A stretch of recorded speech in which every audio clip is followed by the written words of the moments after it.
soppi doxalin ci fukki waxtu lay door dafa daan door juróom-ñeenti waxtu yi waaye léegi ci fukki waxtu yi la tey nag ñu nar leen amal spécial sunu réew niki niñ leen ko rek waxee woon bi ñu fiy jógee sunu réew ci weeru koor bi dinañ ci faral di amal gan yu am solo niki niñ ko daan amalee ci ayu bés bu jot waaye noonu itam lañ koy defalee tey itam nag ñu am fi gan bu spécial ànd ci itam nag suñu ay panéliste mu war a doon sunu réew bu spécial di leen baalawar ak rek ci weeru koor bi di jégalu tamit ci yéex a door gi ndax fukki waxtu lañu waroon a door waaye léegi-léegi tamit nuñ koy bëggee du noonu lay demee ndax yëfu machine tamit dafa xaw a doy waar wala léegi-léegi sax ñun tamit ñu xaw a tardé ñun suñu jëmmi bopp di leen nuyuwaat bu baax a baax tey nag suñu gan moo nekk jàmbur bu Upper Saloum maanaam naam bu National Assembly member for Upper Saloum di honorable Alhagie Mbow moo nekk suñu gan tey fekk suñu fii nga xam ne mooy si suñu réew am nañ fi tam suñu panélistes yi membre du CORAC mi ngi fii ki nga xam ne tamit mooy Flex Dan moom tamit bokk tey ci panel yi waaye spécial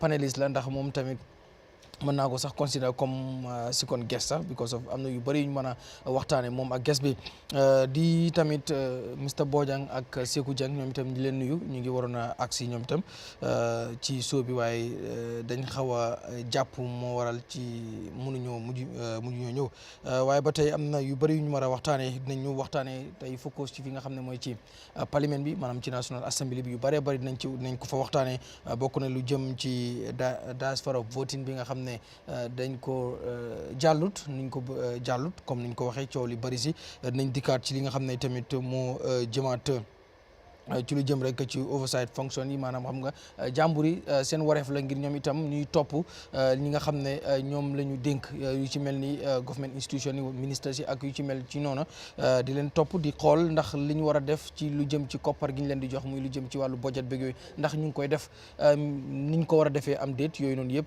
dinañ ci waxtaan tey dinañ waxtaan itam lu jëmaat ci général Bora Colley moom tamit xam ngeen ni dañ ko jàppoon bokkoon ci ñu tuumaaloon ci ne def loxoom dafa laale woon ci nguuru Yahya Jammeh gi ci yenn bakkan yu ñu fi faat ak yeneen yoo xam ne tuumaaloon nañ ko moom nag dañ koo jàppoon ci ba mu ñëwaatee woon ci biir réew mi mu mujj nag ñàkk bakkanam loolu itam nañ ci waxtaan Ministry of Justice daal dina set up ngir ñu amal ab investigation ci lu jëm rek ci nu mu faatoo ci biir kaso gi nga xam ne foofu lañ ko daal di jëncoon dinañ waxtaanaat tamit ci lu jëm itam nag ci tolluwaay fi nga xam ne sax mooy ci National Assembly bi ndax reschedule nañ li nga xam ne mooy draft constitution bi nga xam ne ñi ngi waroon a am li nga xam ne rek mooy second reading bi ci 27 March waaye reschedule nañ ko loolu itam dinañ ciy ñëw waxtaan waaye lii mooy ponk ñu tëxañ tey su ko defee mu nuyu suñu gan gi balaa maa ñëw si panélistes yi honorable ñu ngi am mbégte bu baax tey dalal la fii ci Eyeafrica bii nekkul sa first yoon waaye foog naa bii mooy sa first yoon si suñu réew ñu dalal la bu baax bàyyi la nga nuyoog ñi nga xam ne ñu ngi seetaan. jërëjëf Mr Mbaye ñu ngi lay fay di la nuyu itam di nuyu ñëpp ñu nga xam ne ñu ngi topp show bi nii si special edition bi nii ak di nuyu suma naataango Flex Dan ak suma tooma Alhagie ak ñëpp ñu nga xam ne nii ñu ngi seetaan programme bi di wax ne ñu ngi ko sant yàlla di leen nuyu itam di leen ziara ci koor gi dina ñaanal kooru jàmm itam ñu nga xam ne ñu ngi ci lent ñu ngi leen di also siyaare as well di leen ñaanal lent jàmm so ñu ngi fi daal tey pour waxtaan ak askan wi di indi ay leeral yu bëri yu nga xam ne nii mu ngee dox ci National Assembly bi ak yeneen area yu nga xam ne nii soxal na ma Gambien si ak yeneen yu nga xam ne nii ñu ngi ci réew mi wala ñu ngi si bitim réew.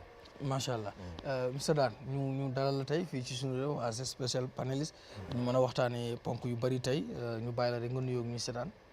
jërëjëf kontaan naa trop pour nekk fii jërëjëf si sa invitation bi ndik suñu réew moom dama ko dee follow especially online very good show di ñaax ne nga continuer liggéey bi just the of course the thanks ma National Assembly member honorable Mbow nekk fii pour waxtaan ak ñun bugga neen moo of members yi di ñëw di of course my brother bi tamit Mamadi Kurang but of course tamit xam ne Ramadan la ak Lent di waa askan bi Ramadan Karim ak blessed Lent emaluñ ko foofu of course suma condolences si bugga naa ko pay my respects to the family of the late Ruben Andrews xam naa mu ngi si news bi ñëpp gis neen ko mu nekk nit ko xam ne xamoon naa ko ku baax la unfortunately ñun yëpp gis neen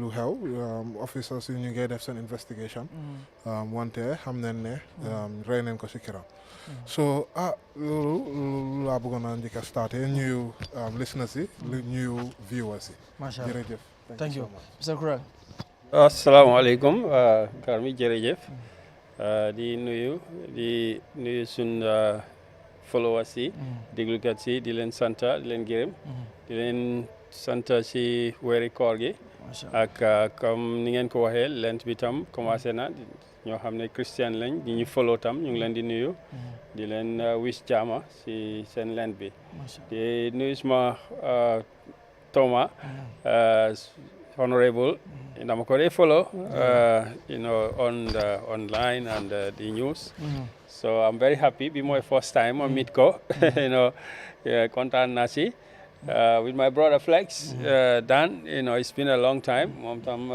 journalist la boo xam ne I like his style very provocative so xam naa ne moom it's gonna be a nice discussion.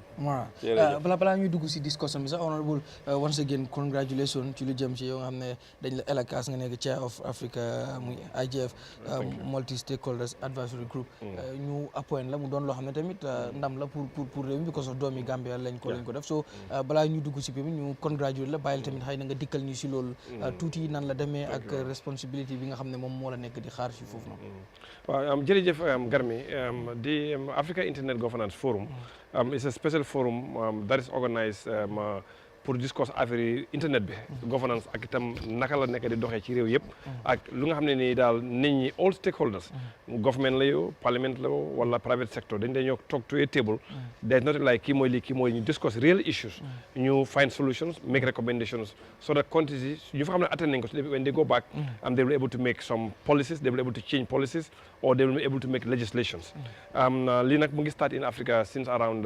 2015 waaye nag the main one actually is the United Nations Internet Governance Forum mu nga xam ne moo ëmba yëpp boobu it maa ngi bokk si comité boobu noonu so recently nag dañ demoon di change the charter mooy loi bu nga xam ne mooy saytu forum bi ñu change ko pour mu reflect the realities of life loolu nag bi ñu ko defee man maa leadoon di team bu ñu def di change of the constitution man maa leadoon that team last year bu ñu paree nag ñu nominate people to form the team which is a 2-year mandate in that we have from 39 countries xam ne we were represented about 114 people waaye man la gaay electoon in fact métteel la woon sax parce que itam I was not there it was virtual so because of the interaction I had with some people and also liggéey yu ma def ak ñoom at the level of the United Nations at the level of the African Union or at the level of the Pan-African Parliament ñu gis na daal maybe in terms of experience and also in terms of the academic background as an IT engineer they thought maybe I maa nekk in a better position to lead the team moo taxoon gars yi nominate ma and then I was elected unopposed that was a few weeks ago. Mashallah. Yeah, congratulations. Thank you. am na solo fekkee any comment.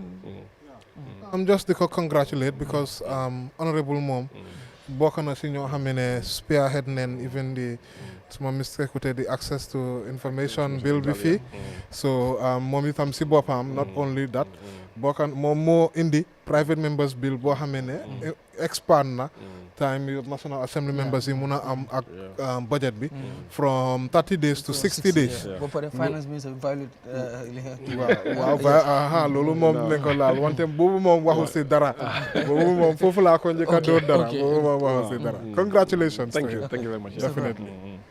Yeah, I mean is di ko congratulate ci achievements yi parce que technology moom man tam is very close to my heart.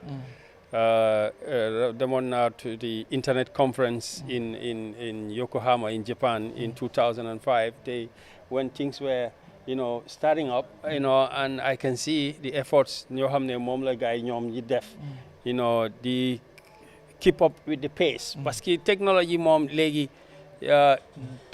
kenn du mun a bàyyi kenn ci gannaaw kenn du mun a nangu benn dëkk du mun a nangu ñu bàyyi la ci gannaaw même in this remotest village ci Africa bi fii lu gaay soxla New York ci communication ñoom tam moom lañ soxla da nga soxla smartphone te ci smartphone bi da nga soxla foofu ay apps yoo xam ne mun ngaa fayee xaalis mun ngaa receive xaalis mun ngaa yónnee xaalis mun ngaa fayee sa bills léegi ci jamono boobu mun ngaa jàngee ci tam students yi and so on ñu ngi gis ne léegi students yi ñoo jël exam sax dañ need the technology to do it so you know at all levels of the government you know, with the parliament, the executive, they need, you know, private sector, more intervention, you know, because much more participation there comes in the terms of the private sector.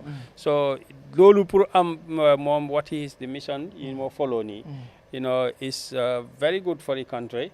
And of course, we are waiting for the information, access to information bill is a good step in the right direction. I think Gambians are now waiting for the anti-corruption. The elephant in the room. Yeah. So, okay. Thank you. Mingo.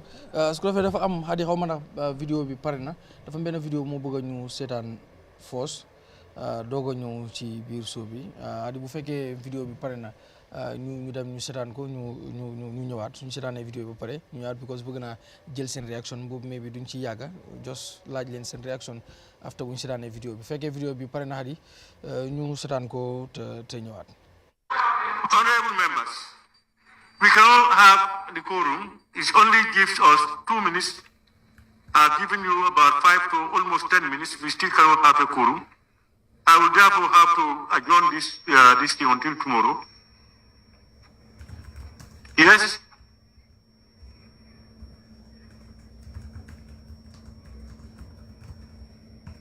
Yes, what are you saying? Go ahead.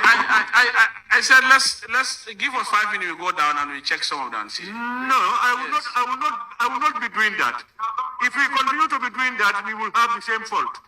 We agreed on something. I am adjourning until tomorrow. So they have. They're here. They're here. Hey, how many have you? Is that? Huh? We have 40.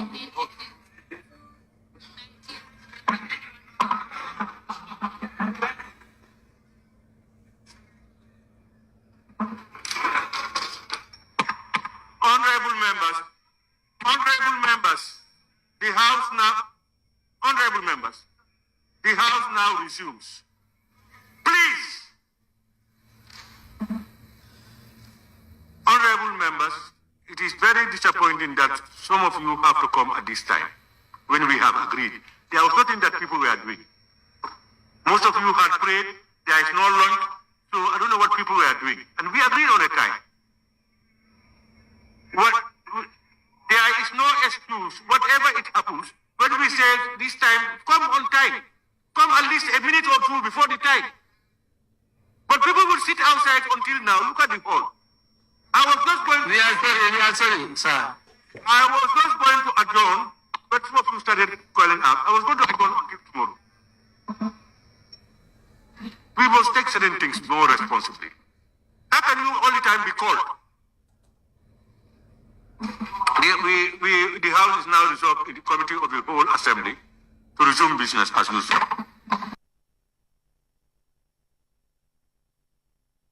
Mingo, honorable, just a reaction because video bi nges dem viral ñu bari ñu ngi see comment comme di wax ne dañ nekkoon session dafa nekkoon dem ba ñu am pause bon ñu war joxe woon time pour war a resume pour ñu war a am quorum sax pour war a proceed problème ba mu bëggoon a ajoon li nga xam ne mooy session bi ñu bëri di gis ne comme am na yenn ndax du ñëpp ndax am na ñu fa nekkoon ñoo xam ne ñoom ñëw nañ on time bon am na ñu bëri ñoo xam ne ñëw ñoon ba mu bëggoon a déclare session pour ñu ajoon ko am ñuy wax ne comme National Assembly members yi jëluñ li nga xam ne mooy work bi at serious dañ nekk di def lu leen neex so yow as a parliamentarian lii nekk di xew ñu bëri di ci joxe seen xalaat yow lan mooy sa réaction foog naa soo ko xoolee parlement daf dee dox ak loi da nga gis ne session si war a commencé dañu am certain number bu nga xam ne moom lañ war a am balaa liggéey bi door a commencé da nga gis ne nag this particular time dañ jëloon break pour dem julli waaye dafa unfortunate that parliament there is no mosque foofu noonu wala church there is nothing there so da ngay ne fi mu dee julli mooy dañ dem si office yi jàmbur pour di jullee foofu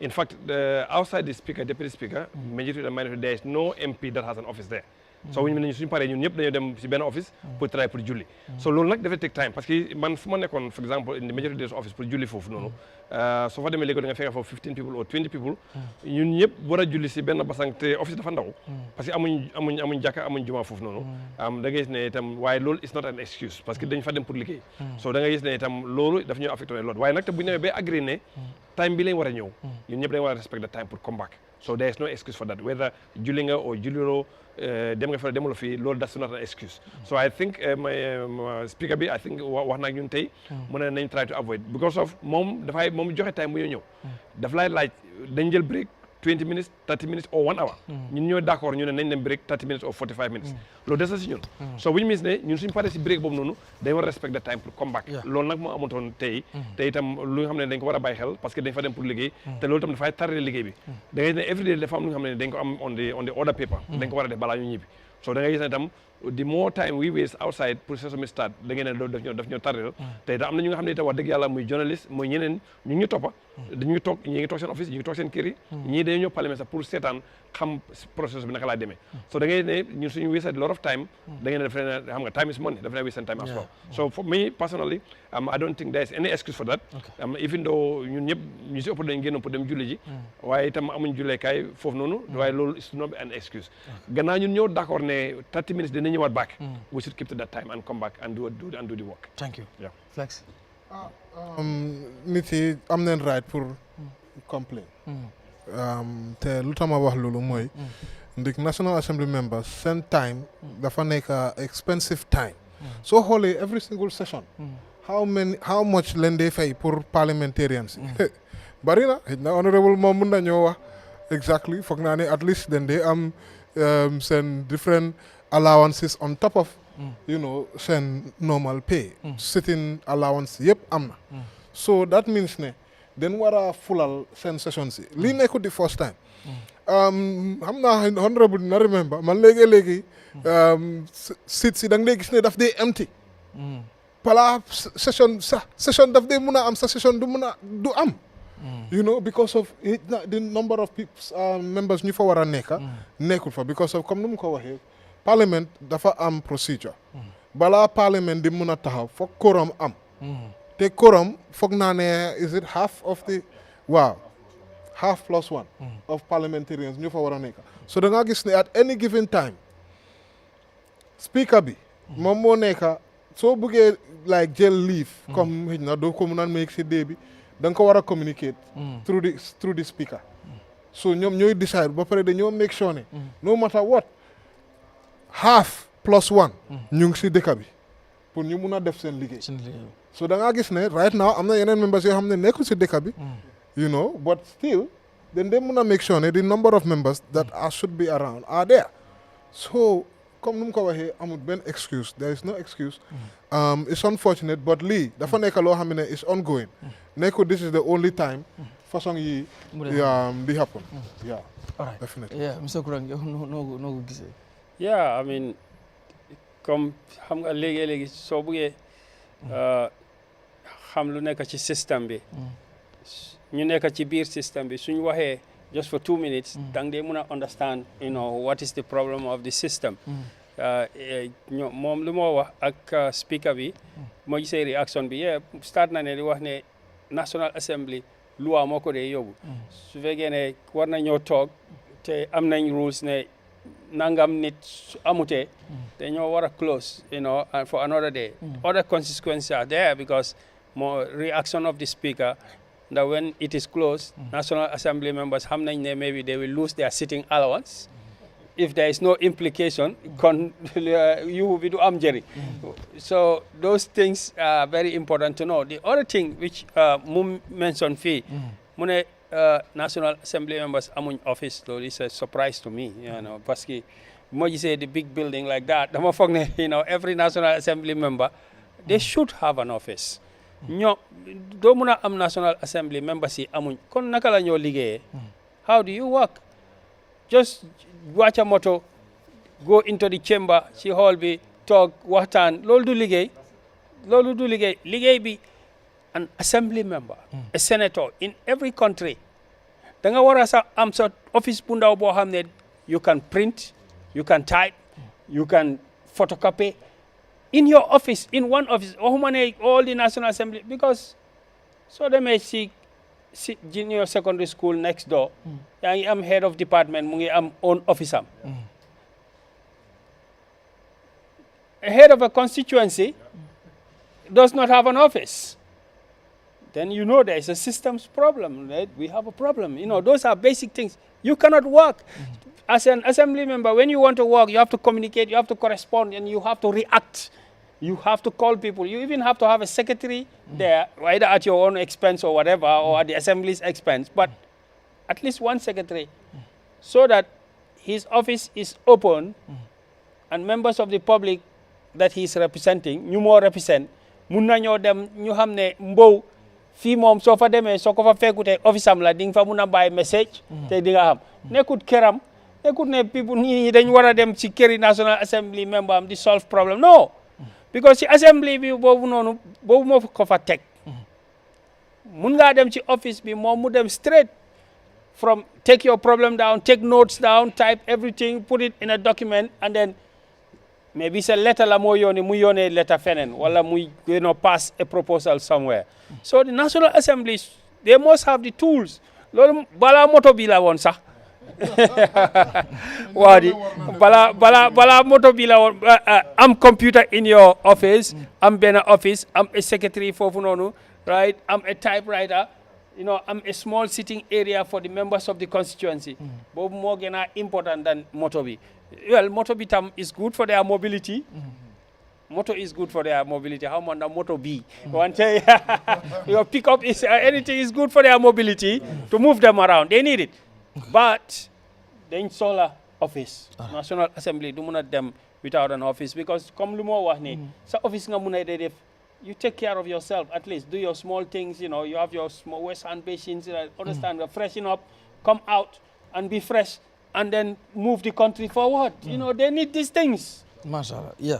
So, mi go bala ñuy ñëwaat bi ci parlement bi dama bëgg ñu génn foofu tuuti dem ci am nga General Barakoli moom comme ni ma ko waxee woon rek bokkoon na si ñi nga xam ne dañ leen allégué si jongle si lañ bokk ak tuuma yi nga xam ne teg nañ ko si kawam TRRC report bi am yu bëri ñu joxe wala recommendation moom mu bokkoon si ñi nga xam ne dañ ko tuumal ne si ñu doon ànd ak Yahya Jammeh ak si ñu doon def yenn jëf yu ñaaw ci la bokk ba mu ñëwaatee ci réew mi nag ñu jàpp ko bi ñu ko jàppee ki nga xam ne sax mooy CDS ci Mansakunda bi waxoon na ne comme ni ñu ko jàppee méngoo na ak li nga xam ne mooy luwaay soldat yi tam ngi foofu ñuy def li nga xam ne mooy seen investigation waaye yàgg ñu toog rek boobu lañ gëj a dégg ci loolu amuñ benn update from them comme nan la fa mbiri demee waaye bam ñu mujj dégg naal ne faatu na Minister of Justice nag wax na ne dinañ ubbi li nga xam ne mooy investigation joxe na sax li nga xam ne mooy lu ñu koy waxatee sax order pour gars yi nekk si mbir mi honorable ci yow laay ñu ba situation boobu nan ko gisee because of coow yi bari na ñuy wax ne maanaam bu ñu waxee mbiru justice comme bu fekkee nit ñi dañu war a wax ne yoon dafa war a am bañ war a topp ñi nga xam ne ñu doon def na ko sudul noonu waaye tamit waruñoo def tamit li nga xam ne moo dul yoon maanaam ginnaaw justice lañu wax justice moom warutu xool kii wala warutu xool maanaam warutu am selective justice because ñu bëri ñu ngi wax ne si case si Barakoli dafa mel ni lu tax ñu detention bi ñu jàpp ko bu fekkee dafa feebaroon lu tax mënuñ koo bàyyi mu dem faju ji lu tax ak yooyu noonu yëpp daal so many question yoo xam ne nit ñi ñu ngi koo laaj xëy na investigation bi bu paree ginnaaw mu ngi kii xëy na di nga joxe sa réaction rek mais bi duñ fa dem deep because of ginnaaw investigation bi lañ teen ko su ko defee nag muy noonu waaw xanaa di jaal mbokk yëpp ñi nga xam ne ni ñooy mbokki Barakoli di ko ñaanal jannatu firdawsi xam naa itam ne di wéy nu mu gaañoo itam doy na waar the fact that moom he was one of the people yi nga xam ne nguur gi mu ngi leen doon ut soxla na leen pour ñu dimbale nguur gi si seen investigation particularly in the TRRC xam ne mention nañ turam many times moom nag ci xibaar yu ñu jot ne moom moo ñëwal boppam du ne sax nguur gi ñoo ko jàpp sama indi waaye nag moom moo ñëw joxe boppam ne ñëw naa da nga ma doon laaj ñëw naa te itam boo bàyyi xel bu moo jógee fii dafa nekkoon si armée bi nag dafa am code of conduct te dafa am loi yu nga xam ne moo saytu mbiru soldaar yi da ngay ne su fekkee da nga dem on awol boo ñëwee back am na certain process yu nga xam ne gars dañ ci war a jaar so si loolu ba da ngay gis ne moo taxoon gars yi téye ko foofu noonu waaye itam ci xibaar yu ñu jot mooy ne moom bu moo ñëw sax dafa ñëw ak feebar ci xibaar yu ñu jot so kon dafa ñëw ak feebar so kon da nga gis ne gannaaw dafa ñëw ak feebar nguur gi téye ko itam dañ war a bàyyi loi bi seet naka la war a doxalee ak mbiram parce que itam da nga gis ne itam xam nañ itam ne ay xibaar yoo xam ne itam am na wax ju waxtaan ak nguur gi am na yu bëri yu nga xam ne ni wax na ko nguur gi yu nga xam ne ni soxla nañ pour mu wax ko gannaaw dañ ko joxoñee mbaaram ci problème yu bëri so itam da ngay ne ci xibaar yu jot daal ne waxtaan ak nguur gi am na ndimbal yu ñu jox gars yi daal ci yëfi information bi no ut ci moom ne jot nañ xibaar bu daal ne joxe ne lu bëri lu nga xam ne mën naa dimbale nguur gi ci seen investigation on the TRRC so kon lu ñu mën a def rek mooy ñu bàyyi nguur gi topp luwaay yu nga xam ne nii moom lañ war a topp wala corona quest la wala ak leneen bañ xam ne daal yoon wu ñu war a jaar daal pour am lu ñu bëgg jaar nañ foofu waaye itam ñu ngi mastow njaboot gi di leen wax ne daal ñu ngi koy ñaanal daal jannaatu firdawsi ok nga baal ma balaa may dem si fële foogloo tamit nguur gi si lu mel nii waruñu woon a léeg-léeg maanaam di update nit ñi because of bi ñu ko jàppee joxoon nit ñi update gars yi ñu bëri jàppoon ne xam naa 72 hours comme lu constitution bi wax ne boo ci jàppee nit war koo weesu nga caaj ko mu dem code wala nga bàyyi comme yu mel noonu waruloo ko detain lu ëpp loolu bi ñu waxee loolu moom di wax ne loolu dafa méngoo ak li nga xam mooy luwaay ñoom soldat yi waaye foogloo itam bi ñu demee waatoon ba ci biir because of léegi ak loolu ak léegi mën na daanaka ñaari weer wala mu ëpp ko pour ñu update wax ne boora ba tey ñu ngi ko jàpp nangam ak nangam waaye all of a sudden bañ dégg deyam bi ñoom ñu doog a mën a ñëwaat di wax noonu foog la tamit ba tey jiixi jaaxa boobu noonu ci lu jëm ci accountability mu ngi xaw a des wala ba tey nit ñi ñi ngi xaw a am doute ci government bi waaw bu la neexee ne waaw bu la neexee mën nañu wax loolu waaye itam da nga gis ne itam am na lu nga xam ne itam the issue of privacy also yooyu yëpp mu ngi ci biir parce que nit soo ko jàppee itam am na lu nga xam ne itam wala nguur bu investigate am na nga xam ne mën na ko wax waaye am na loo xam ne du ko mën a wax so da ngay ne itam su fekkee ne itam dañ ko téyoon either dañ ko charge but man dégguma fenn fi ñu ko charge anything waaye itam da ngay ne itam dafa depend on army bi ñoom seen own rules and regulations yu am at level bi army dafa xala ute ak yeneen moo tax sax doo bàyyi xel army bu ñu leen discipline ñoom they have their own code of conduct they also have their own laws that govern actually how moo tax da ngay ñu am this military tribunals military courts and stuff like that da ngay ne ñoom des certain steps yoo xam ne ñoom different from the civilian yow loolu nga war a topp so loolu nag ma leeruma ndax may na leen pour ñu kii waaye da ngeen ne constitution bi ak nu mun a mel di constitution bi supreme gën a constitution li la wax so lu tax na gars yi téye ko ba time bi nag boobu tam leeragul waaye xam naa ne suñ demee ba ci kanam mais bi nguur gi dinañ mën a indi moo leeral ne waxtaan lii moo tax bàyyiwuñ ko woon léegi waaye itam xam nañ tam ne buñ koy téye daal wala moom bu ma joxee boppam bu ma jëbal boppam ci am bi ñu ne daal yaramam daal taxut ko na kii noonu daal waaw Flex comme yow lan mooy sa jàngat si mbir mi maanaam sa analyse definitely dafa nekk loo xam ne ñun journaliste yi ñu ngi ko doon toppa bu ko see xam naka la loolu di demee ndig comme na ko waxee constitution bi mooy supreme suñ loi yëpp dañ war a méngoo constitution bi te Borakoli of course moom dafa ñëw mu hand over boppam loolu dafa important trop pour ñu leeral loolu ndig moom moo ñëw voluntary hand over te loolu leen expect ñëpp koo xamee ne bokk na si yëfi transitional justice nga ñëw nga hand over sa boppa ba pare nga try pour help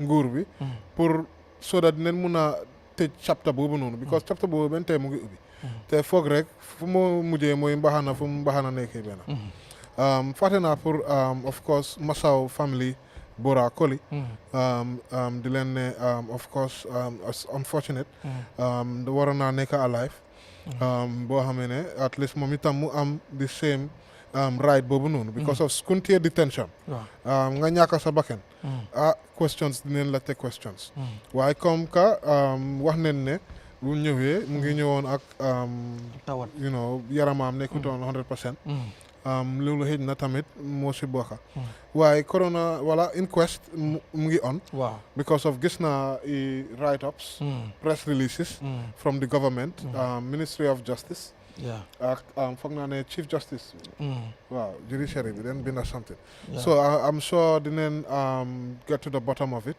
booba dinañ mën a xam exactly lan moo xew ba Borakoli war a ñàkk bakkanam whilst on detention because of soo nekkee in detention war nañ noo mun a at least ko nga baal ma am na ay rumeurs yoo xam ne unconfirmed information la because of nekkut from official yi waaye ñu ngi wax comme like ne dañ ko deny comme pour access pour mu mën a am li nga xam ne mooy pour mu mën a faju bu mu war yooyu yëpp wax nañ ko si rumeurs yooyu xam nga da sometimes nag nit ñi seen rumeurs yi noonu mooy loolu kon wax nañ yu mel noonu waaye bu fekkee ne demee na noonu tamit dafa mel ni ñi bàyyi nañ seen loxo because of foog naa ne bora ak lu mën a def tamit foog naa am na axam ak yelef maanaam am na rights yoo xam ne di saaf na ko tamit waaw ba pare comme koo téye detention sax da nga ko war a dafa war di dem ida docteur ñëw si moom you know mu am check up you know or ñu yóbbu ko ñaari choices yooyu rek leen am ida nga yóbbu nit ki si lopitaan or nga indi docteur ñu check up loolu moom dafa war a nekk procedure boo xam ne mënuma understand how la guy war a deny ko medical service because of loolu is against the is definitely taxawut su dee loolu moo xew kañ jar na la te hope naa ne inquest bi dina leeral yooyu noonu ñu mun a xam yes Mr. Kran di wax inna lillahi wa inna ilayhi rajiun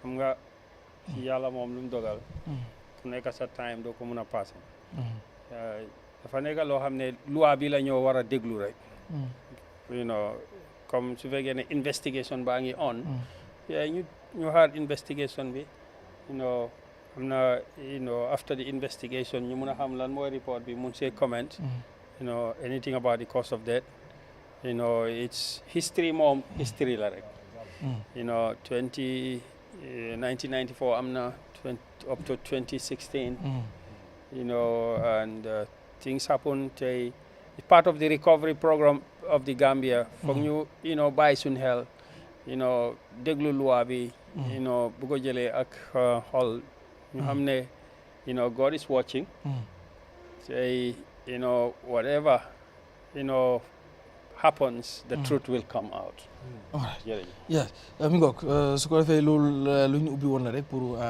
jël réaction yi suñu guest bi ak paneliste yi yéen ñuy seetaan tamit seen comments yi gis nañ ko dinañ ci am yenn yuñ ci pic pour wax ko si biir di fàttali itam Bakary Ba moom tamit si suñ panel si suñu réew famille bi la bokk mu ngi ba UK dinañu join moom tamit si line bi si kanam wala sax di mun nga ko koolaale rek moom it mu nekkaale si line bi because of ñu ngi jëm ci beneen point boo xam ne moom dina ko yitteel because moom ci diaspora bi la nekk muy lu jëm rek ci diaspora voting bi ginnaaw ba nga xam ni dañ wax ne ci biñ doon amal li nga xam ne mooy coppite ci election bill bi am yenn coppite yoo xam ne ñu ngi ko si doon amal lu jëm ci wàllu pour Gambien si féete biti réew moom ñoom tamit ñu mën a vote loolu mënul nekk ndax li ëpp ci jàmbur yi ñoom dañ vote ne ànduñ ci cool yi nag bari na lool kenn ci jàmbur yi nga xam ne sax bokk na ci ñi nga xam ne am na yenn kàddu yoo xam ne ñenn ñu ngi koy teg ci seen kaw wala sax am seen picture yoo xam ne ñu ngi ko siyaa ci social media bi di jàpp ne ñoom ñoo xañ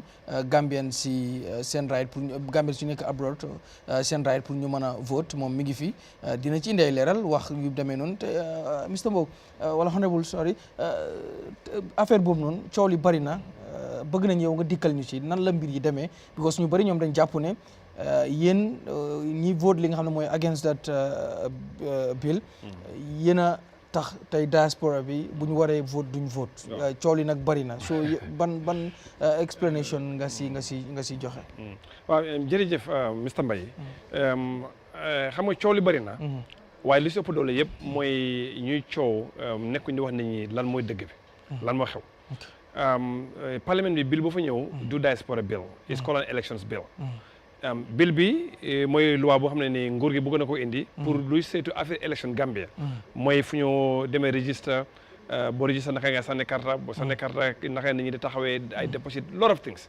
soo xoolee loi bi nii mu ngi ànd ak ñu ngi ko def téeméeri pàcc ak juróom fukk ak juróom-ñaar muy 157 clauses one of the clauses muy clause 14 boobu moo deal with only about diaspora voting now bu committee bi indee report bi right now in fact we are on the bill still now bill pareegu sax de ñu ngi on clause 18 if I remember right ñu ngi clause 18 So they were continuing on one by one, they close 157. So if we told the elections bill, we are not even done with it. In fact, I don't even think the party session be, sir. The party session be. So it's not like bill we denko jël sànni ko fële. No. Okay. This is a bill that diaspora clause bi si la bokk. Waaye nag gis ne ñun we are on the consideration stage. Okay. Fi lañ commencé so dinañ continuer ak moom te foo ko mën sax dina party session bi. So most likely dina demaat another session wala another session balaa mu loolu pare. Now soo xoolee this elections bill under clause 14 boobu mu ngi wax ne pour the IEC mu ngi leen a compel pour ñu dem pour register the diaspora to vote.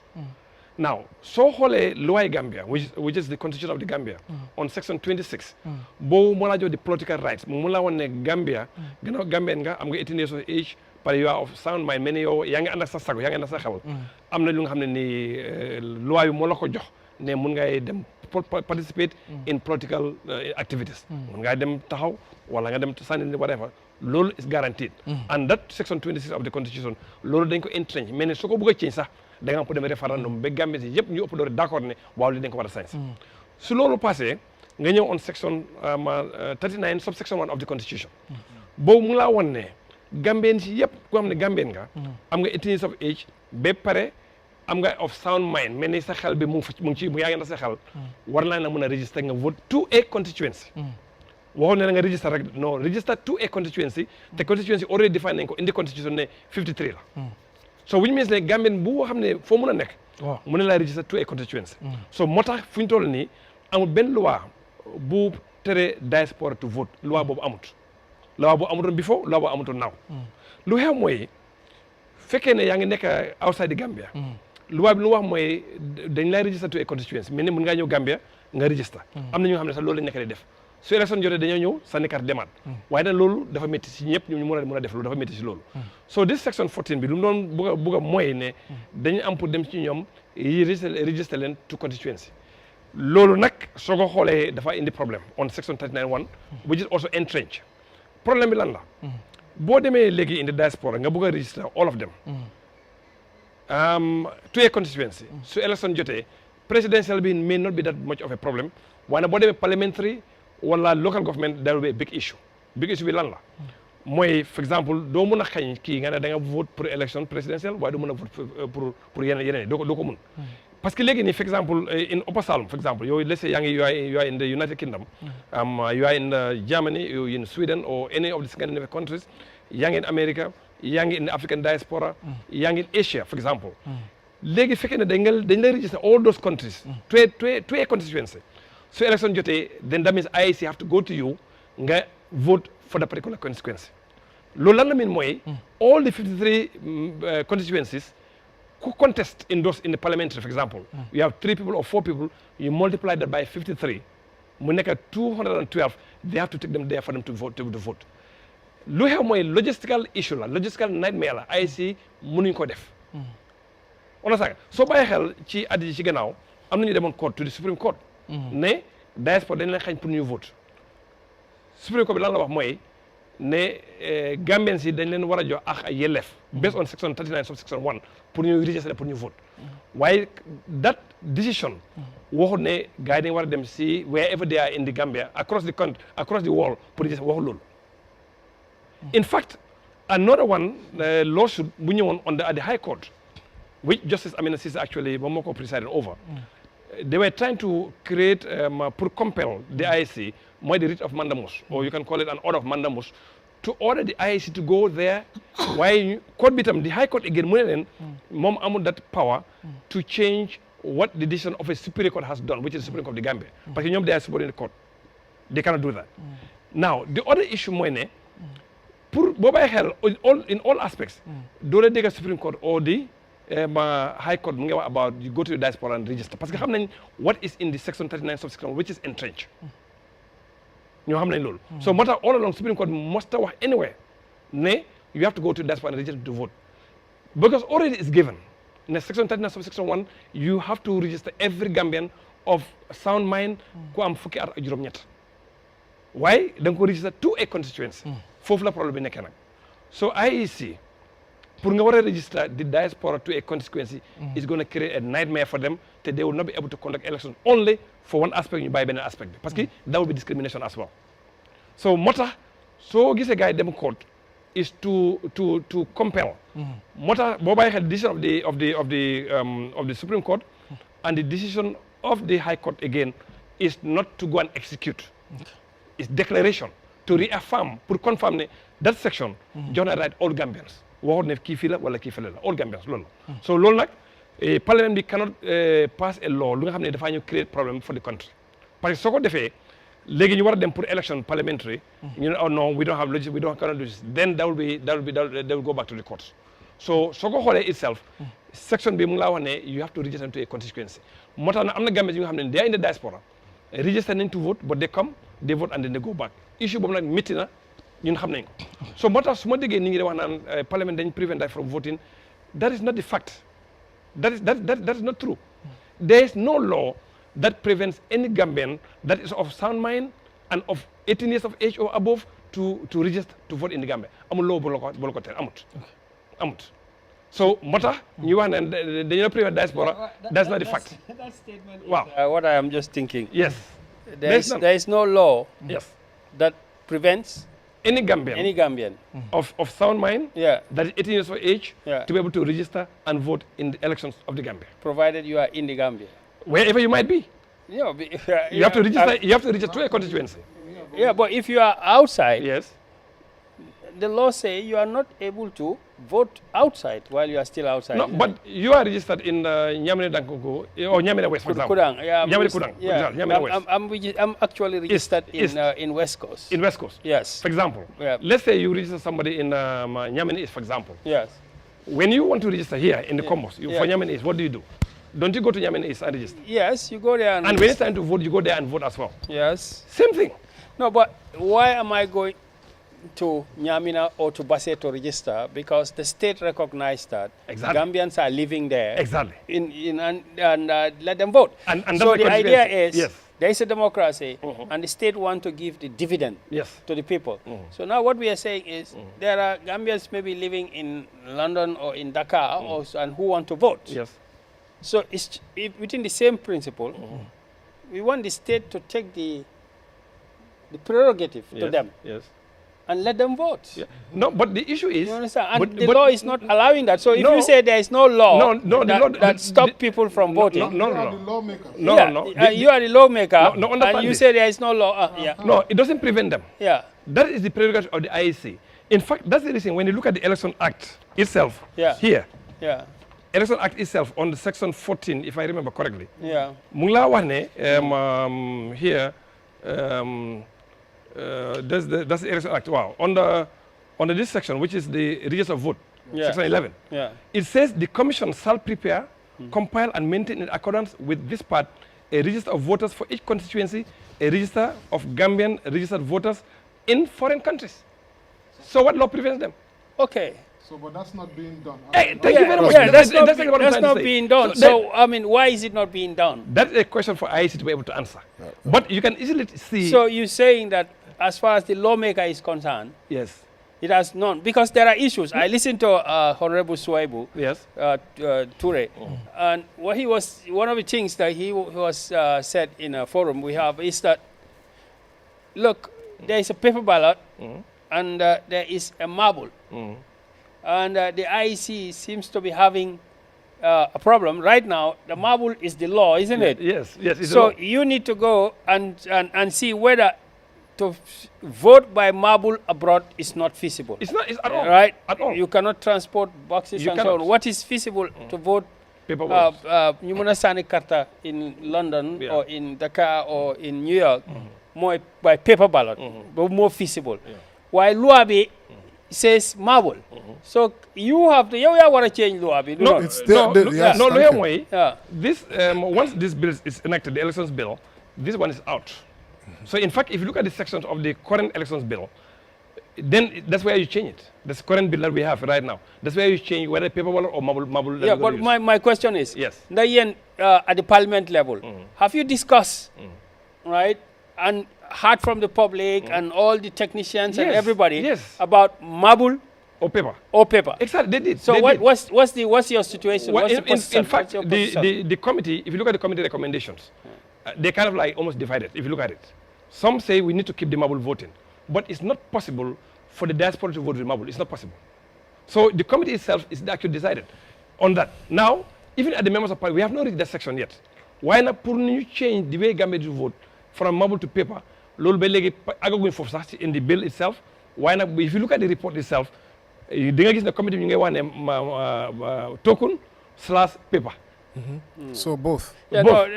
No, so you cannot don't exactly two systems at the same exactly. time. No? You have to go with one system. You know, you can only have one. System, exactly. You can have two. Based on the You can have two. You can have Gambians in the Gambians in the country. No, Mbow. it depends. If you are voting in Gambia, it can be Mbow for now. No, as long as it's and law. then those in the diaspora, Yes. it can be paper. Does that happen anywhere?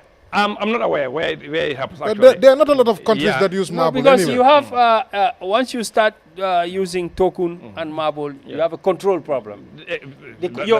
Your control problem multiplies. Multiplies, exactly, yeah. Yes. So it multiplies because the tallying and then the modalities, the logistics, all your problems multiply if you have two systems. Exactly. There is no economies of scale. Exactly. So you're going to say that that's one of some of the issues that they've encountered during the investigation of this particular bill. So for the diaspora to be able to vote, let's amend that section and create diaspora consequences for them. So that not only will they vote, why them they are represented in the parliament. Is the diaspora only interested in voting? Man, for me, my answer is no. They need to be represented. The kind of contribution they make to this economy, whether it's through the government or whether it's otherwise to the families, for me personally and a lot of other members, they think they need to be represented in the parliament. They should not only be interested in voting. But here, Tom, everyone's talking about voting. No, how about representation? And also, like bala voting, the government be or the parliament, Nyata Gambians more outside. That's another question that we have to also, we don't even know. Because we have my Gambians, let me give you, for example, we have Gambians living, right now, there is no one, whether government or World Bank or any other institute that could tell the exact number of Gambians in diaspora. You know, 140,000. Some are saying 118,000. Government, estimate 200,000. There is not one, whether government or outside government, they could give you a figure, exact figure for Gambians outside in the diaspora. Why? No. What Because of keeping record, record keeping. We should know. And very important. Yes. Why right now, they just give an estimate. Some are estimating 118,000. I think that's in DESA, and that's United Nations, around few years ago. Then another Gambian, I think Kebe, estimated 140,000. Government in the NDP, they estimate 200,000 Gambians in the diaspora. So there's no one that could give you a true figure of Gambians in the diaspora. So where exactly are they? Europe, Asia, America, and even in Africa. Exactly. Yeah. So you see that there are a lot more technicalities in it. But all this noise here is more about politics than the realities, actually, to be honest with you. It's just logistics. And I wish IEC was here, somebody or somebody else could hear, and you can hear from them directly, and they will tell you exactly the things. So the numbers, where exactly are they? Invite them.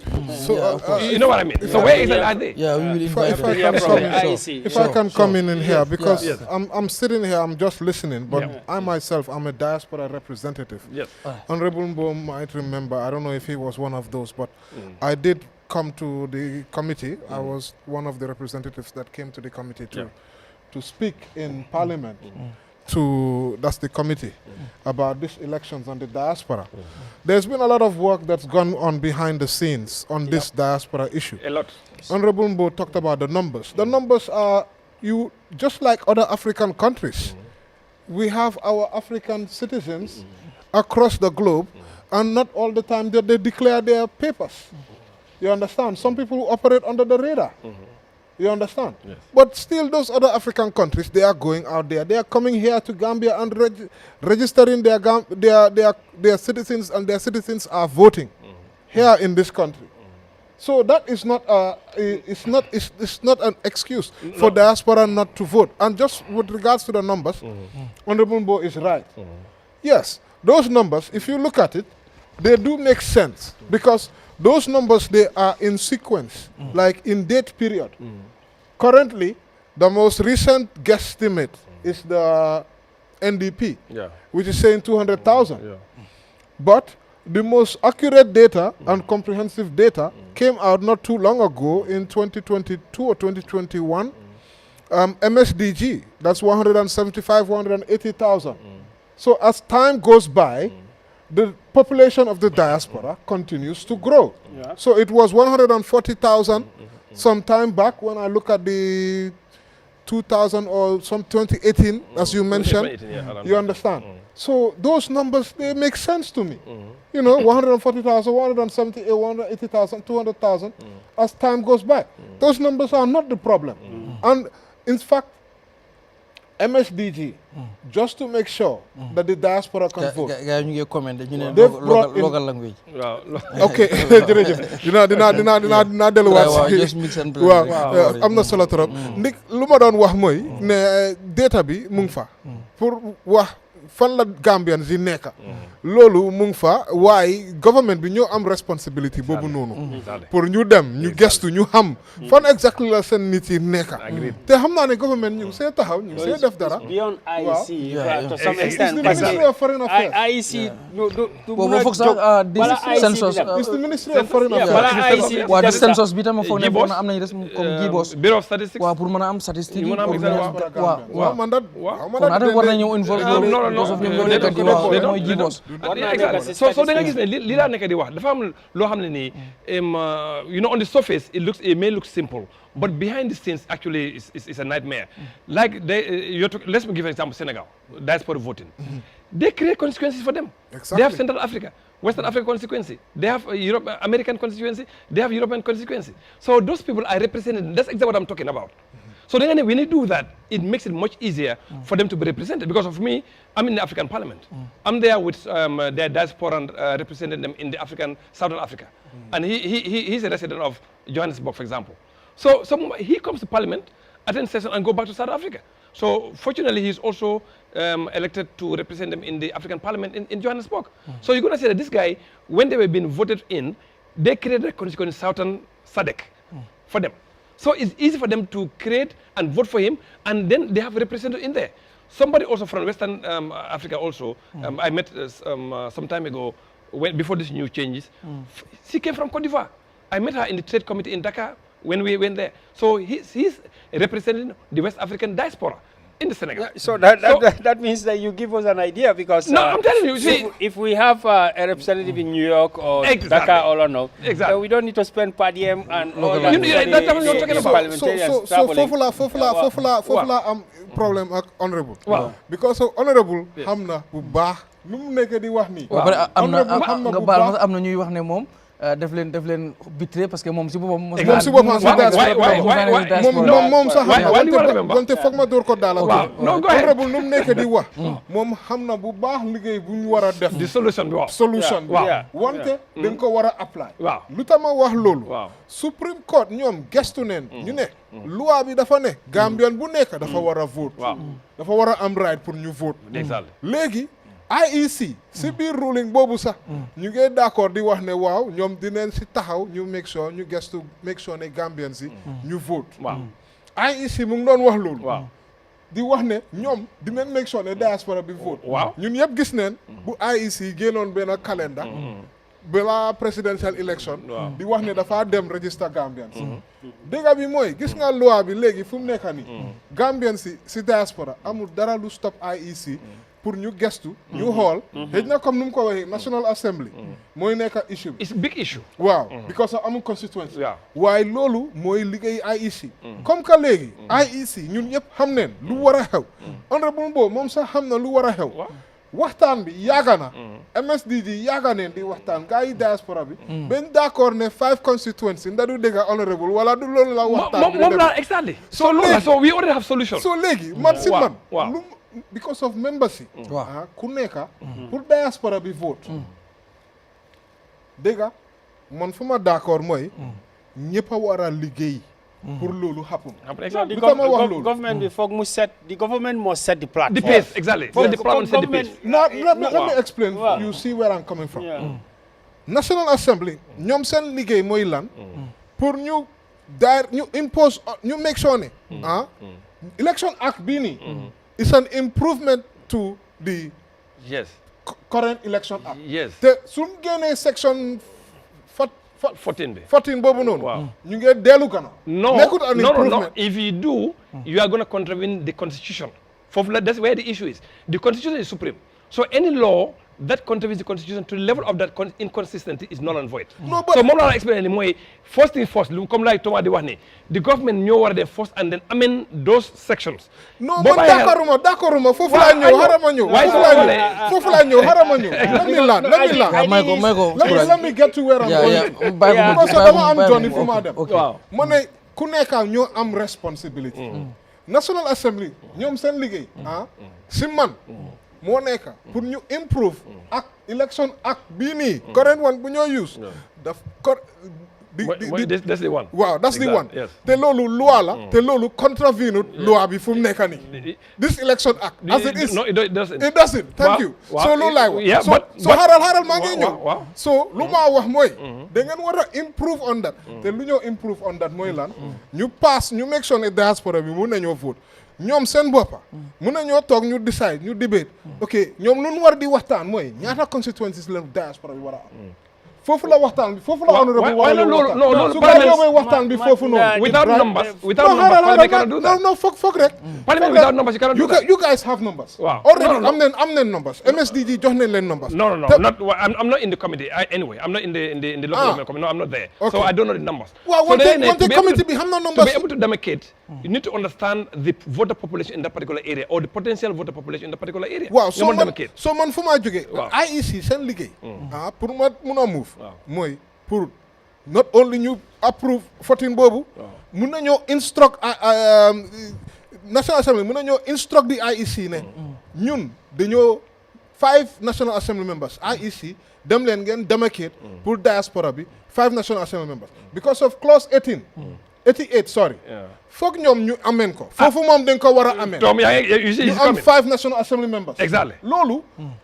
mun naa nekk a resolution on the floor. pour ngeen wax ne you cannot do that. non déglu ma. 39-1 and 88 must be read together. You see that's where we have a problem. loolu 39-1 amul problème. kañ. non 39-1 amul problème. no wait. because of yow maa yow d'accord nañ ne. waaw right now. loi yi. mun nañoo register diaspora. National Assembly rek xëy na la ñoo am issue. waaw and chairmanship local government. waaw loolu rek. waaw so léegi. loolu fu mu nekk nii loolu sax xapunut léegi ñu war a xañ leen loolu yëpp déedéet loolu mu ngi happen di loolu nekk di happen they already registered they are voting no but that's not the same as going into the diaspora loolu nekk di same loolu nekk just to inform rek ne Bakary mi ngi suñ kii moom tamit dinaa ñëw si Bakary hold on a little bit dinaa ñëw yow tamit si yow ma ñëw si courant rek ok yes because first of all xam nga moom mu ngi doon wax fii ne it's going to be a conflict. te moom he's a lawmaker. understand nga xam nga ku nekk sa area la. because IEC dañ am responsibility. the parliament am nañ responsibility. waaye judges itam am nañ responsibility. su fekkee ne there is a conflict. exactly when it goes to the court. ñu decide ñoom parliamentary yow doo decide loolu. it's not the parliament that decide that. yow for parliament. just pass the law and say we want people to vote. Thank you. Okay, now you also pass a law.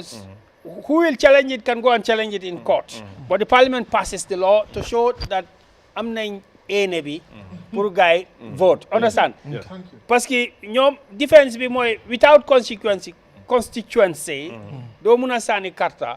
Xam nga loolu okay it's a practical thing right? Why I listened to Suwaibu Toure and he was saying yéen soo leen passé loi bi ni kon presidential boobu constituency du ko stop. Yes.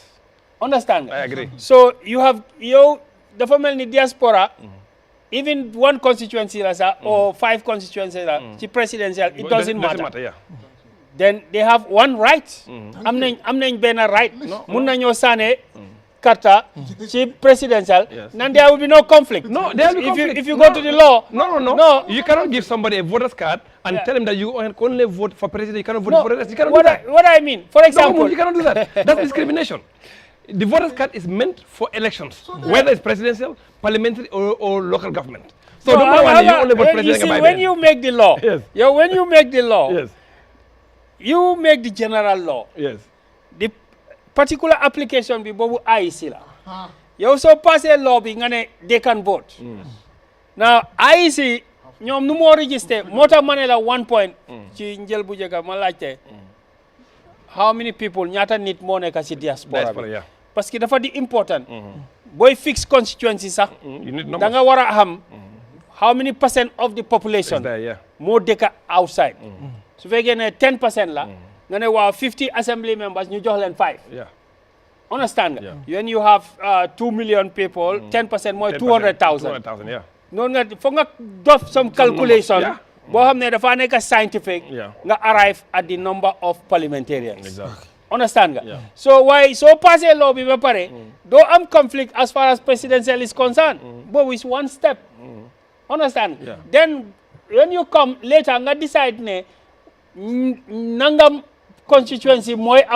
then they can vote in the parliamentary step by step la no you don't the make other thing also marble bi like that let me land arama conclude let me land so where fu ma laane mooy naka affaire yi marble bi ak paper bi dafa nekk key understand nga te both the executive dañ ko war a consider with the loi bi the legislative ak parliamentary ñu consider ko ndax you know how to manage the situation daal xam nga moom because wax na fii ne we can use both marble and living ma ne ko no ban dëkk moo am loolu gisuma benn dëkk moo am loolu waaye foog ñu create something it's possible you know we can create something anything is possible we have to leave an open mind because the whole thing is about election affaire election mooy integrity na am ni élection boo xam ne mu jaar si yoon bu demee ba pare jaxasoo du am ku nekk dina si am ne lii jaar na ci yoon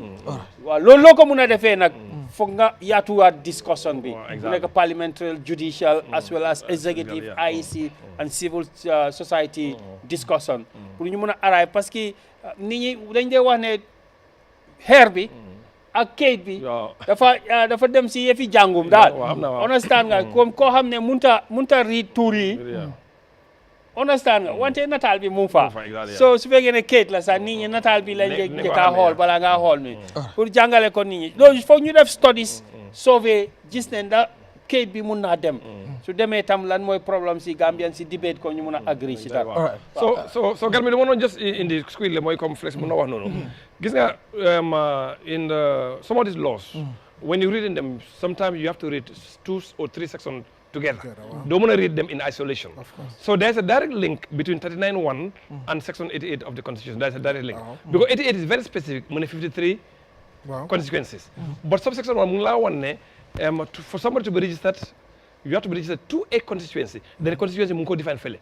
While if we have to change that one, then this one also have to change. But this one, unfortunately, is on its entrenched clause, 39(1). So which means for that to change, it is a referendum. No, but 39(1) does not have to change. The only thing that has to change is 88. No. Either you increase the number of constituencies, you don't have to change 39. Of course. Here is telling you, every citizen of the Gambia, being of the age of 18 years of older and of sound mind, shall be entitled in accordance with the provision of this chapter, an act of the National Assembly providing for such elections to vote in election for local government authorities and traditional rulers, thus in which he or she is ordinarily resident. Yes.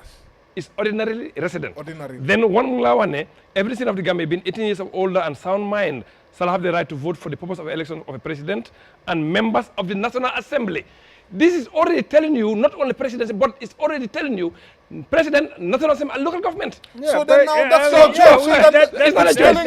Okay, it's telling you what you national assembly allow Bakary mu join Bakary Ba moom si panelist la bokk Bakary hello Bakary noo def su ko defee dama lay bàyyi rek yow tamit say réaction ci lu jëm yaa ngi doon topp li nga xam ne mooy discussion bi gis nga honorable Mbow justification bi nga xam ne joxe na ko ci lu jëm ci ñoom seen taxawaay si loolu noonu yow tamit ñu bàyyi la rek nga indi sa analyse ci situation bi Bakary. jërëjëf brother Garmi di la nuyu di nuyu ñuy seetaan yëpp di rafetlu programme bi di nuyu suma naataango yi laa leen mën a oowee sax oncle Courant brother Flex ak suñ special guest bi di honorable Mbow mu nekk brother boo xam ne ñun dañ ko nawlu parce que gis nañ liggéeyam si parlement bi gis nañ tamit nu mu taxawee Saalum in fact sax man yu bari suma bindee nii he is very reactive def ma dee engage si suuf léegi ñu am debate léegi mu xelal ma léegi mu leeral ma mu nekk député boo xam ne mun na député te nekku di serve constituency am yi rek ñu ngi profito tamit di ko congratulate si luñ ko nominate into that position ñun ñu ko follow ak ñu ko am surprise suñu te lii lañ bugal ndawi Gambia ñu am ay ndaw yu nekk si pencum réew mi nga xam ne mut nañ liggéey bi te tam fuñ leen yoonee rek dañoo indi manoore te tam dañoo represent Gambia well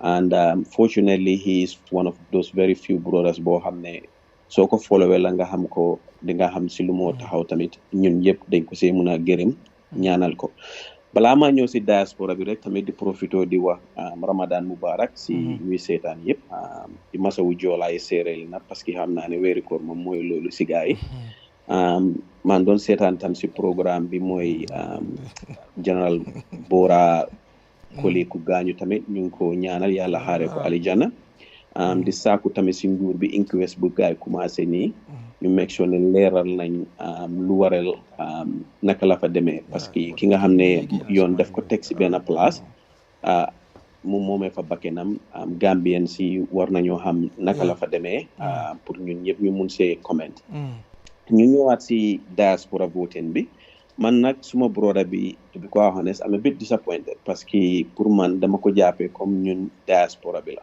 parce que moom si diaspora bi la nekkoon balaa muy ñëw tegaat Gambia nekk fa a honorable member nu ma ko gisee it's not even about ñun lu ñoo contribute si remittance waaye moom xam na lii even si Saalum bu mu nekk foofu as MP gis nañ Saalum association bu nekk si diaspora bi luñ dee yëngatu si Saalum luñ dee dimbali si community si ak ci demee noonu so importance si diaspora bi nekkul just lu ñoo yoonee remittance si waaye tamit lu ñoo jàppale nguur gi ak ñoom ñu ñooy demal si pencum réew bi pour dooleel leen loolu firndeel na lu bari li nga xam ne diaspora bi mu ngi koo def naaw man lu ma fi dégga yëpp is unfortunate parce que ñoom luñ leen a ooy mooy law makers ñuy defar ay loi te dafa mel ni suñ honorable bulura bi mu ngi jéem a joxe ay firnde yoo xam ne comme IEC ñoo ko war a joxe comme excuses laa ko mun a ooy yoo xam ne ñoom député waruñoo seetaan loolu woo waruñoo gestu loolu député lu ñu war a defar mooy loi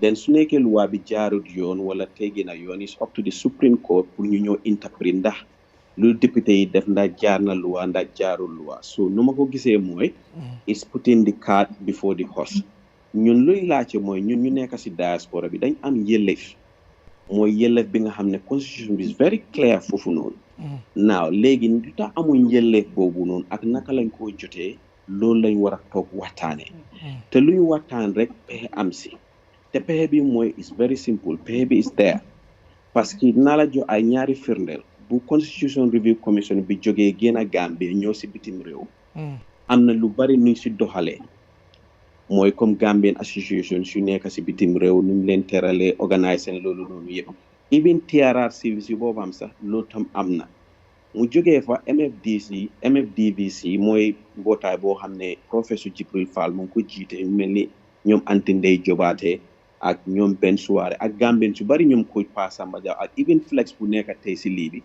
dañ def extensive research nekkul dañ toog rek binda dañ gëstu fu Gambien si nekk indi diaspora te soo waxee diaspora nekkul ñu nekk si Amérique gi rek ak West parce que Gambien bu nekk Sénégal si boppam si diaspora bi la bokk ñu indi ay 7 constituencies yoo xam ne tey su Gambien si waroon a am yelleef pour saani te ña suñ jëlee 7 constituencies yooyu dina mun a omba Gambien yu bari yu nekk si diaspora bi emuñ si loolu dañ dem ba def budget naka la moo cost pour ñu register Gambien si ak naka la ñoo defee élection bi ak yu demee noonu these foundings yóbbu nañ ko si IEC bi yóbbu nañ ko si President's Office bi even flex lu moo wax ni dem nañ si National Assembly Committee bi flex présent na loolu noonu foofu so ñoom excuse yu ñoo joxee ni au lack of data bi am nañ ko already man nu ma ko gisee ak ñun diaspora bi nuñ ko gisee mooy lu ñoo owee lack of political will gis nga nit ki su bëggul dara dina la jox ngantu waaye si nit ki bëggee def dara dina jéem a seen pexe bi ak ñëw ak xam-xam ak toog waxtaan naka la pexe bi di demee ñun diaspora bi lu ñu wax is very simple nothing is perfect dafa am fu nekk dafa am fu moo commencé nañ commencé pour register ñu njëkka yes, honorable might have a good intention pour ñu even am a representation waaye doo jékki-jékki rek dem fukka fekkee demaguloo si benn gi mooy naka la ñoo registré ñun ñu nekk si diaspora bi second bi naka la ñoo mun a sànnee carte maa ngi dégga ñu ngi wax ne comme maabul bi ak paper bi ak yu demee noonu ñun ñu nekk si diaspora bi mun nañoo vote even paper mun nañoo vote even electronically because even ñen ñu nekk Gambia sax maabul bi is a very good election system why it's not sustainable because gis nañ IEC bi ñu ngi complain logistic nightmare bu gaa am si loolu so dina am si kanam tuuti sax xëy na sax Gambia sax duñ mun a voter maabul so loolu warta nekk excuse bi yaa ngi understand ñun lu ñoo laaj suñu yelleef mooy xam nañ ne am na section yu nekk si constitution bi dañ ko entrenched mooy suñ ko waree sanse dafa war a dem référendum waaye section yoo xam ne ñun jot nañu yelleef bi pour ñu vote oo ñu register loolu moom honorable fi toog ak yeneen ndaw yu ñu yónni si néegi député bi am nañ doole gi ak yelleef bi pour change that loi ñun luñ leen wax mooy nañ ñu change loi bi suñ ko change ba bare mun nañoo yow toog waxtaane lii de mooy jafe-jafe bi xam nga si biir waxtaan boobu noonu mun nañoo indi luy saafaral jafe-jafe gi waaye yow doo jékki-jékki rek nga ni lii du mun a am because of lii waaye gëstuwuloo ko seetluwuloo ko indiwuloo pexe gi mooy nañ try to vote because even suma munee remind honorable 2 years ago there was a debate si assembly boobu am sax ba bu ruling ni Supreme Court bi génnee dañ waxoon ne pour ñu mun a vote o ñu register ñu vote dañ need budget bi ba ministre of finance bi boobu am sax buñ ko laajte si néegi député boobu xam nga kana ko laajoon mu ne nañ laajte IEC lu tax defuñ loolu si seen budget so xam nga gis nga waxtaan bi nekkul waxtaani teere yàgg nañ ko waxtaani waaye man pour summarize rek nu ma ko gisee mooy dafa dem ba si last minute parce que soo seetee voting bi tam dafa ñaawlu tuuti parce que tey soo seetee député yi nga xam ne ñoom ñooy dooleel nguur gi wala ñooy àndal lu nguur gi wax mooy MPP bi mooy APRC bi ak NRP bi fu honorable jógee ñoom léegi soo seetee ñu vote yëpp si ñooñu lañ jógee gisuloo kenn ku jógee si ñooñu jógee nguur gi vote something different so xam nga loolu mu laa wonee ne there is a lack of political will from the executive te loolu mu ngi transparent tam si National Assembly ñun luñ wax suñu National Assembly bi mooy nañ ñu try bàyyil ñu that section 14 xam naa ne vote nañ ko down waaye still ñu ngi in that process of that bill suñ demee ba jeexal seen 187 nañ gëstuwaat boobu noonu ñu toog waxtaanee ko because if there is a way there is always if there is a will there is always a way te ñun ñu ngi ñaawlu trop in this 24th century ak lu diaspora bi di contribute ak luñ def ba teg nguur bii nii bentee mënuñ ñoo jooy yelleef Sénégal ang koo def Gambian tey taxpayers ñu ngi spend xaalis pour support sénégalais yu nekk biir Gambia pour vote Gambia waaye ñun doomi Gambia yu nekk bitim réew suñ nguur gi joxuñu axabawuñ loolu moom ñu ngi koo ñaawlu bugga na ñoom honorable Mbow moom am nañ yaakaar ak óolute bu bari si moom na champion loolu gestuwaat because loolu sax dafa nekk legacy pour ñoom léegi député bi ak legacy président Adama Barrow because Gambien si war a commencé di vote si diaspora bi loolu waroon a am lu yàgga la so ñoom suñ mënee facilité loolu war a happen loolu dafa nekk si history Gambia bi it's never too late to do the right thing nañ gestuwaat loolu comme ñoom jafe-jafe yuñ si gestu gis ko foog naa ne suñ toogee waxtaanee ko mun nañ koo génnee te loolu mun a am loolu moo nekkoon suma contribution di rafetlu programme bi bu baax a baax léegi pour ma just leeral dafa mel ni already agreed that something has to change in the constitution already agreed now listen to this very carefully don't want to pass a law that would contravene the constitution. It will be null and void.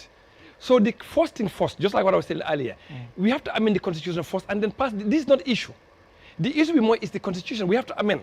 So being so passed right now, when it's assented by the president, somebody can challenge in the court and it will be null and void. This section, it will be not. D'accord, so currently, so no, ñun d'accord. Has to be after the law is passed. Yes, no, but why would you want to pass a law knowing fully that it's inconsistent with the constitution? No, it is not inconsistent. The law is not inconsistent. It's contentious. No, it's not. Let's be very clear here. Yeah. The law is not inconsistent. So you are saying nothing has to change in the constitution? No, that's not what we are saying. So what are we are saying yes. currently, yes. if you give Section 14, yes. and then the diaspora can be registered and voted for, they can participate. Now, what we are saying is we need you as National Assembly members to go beyond that.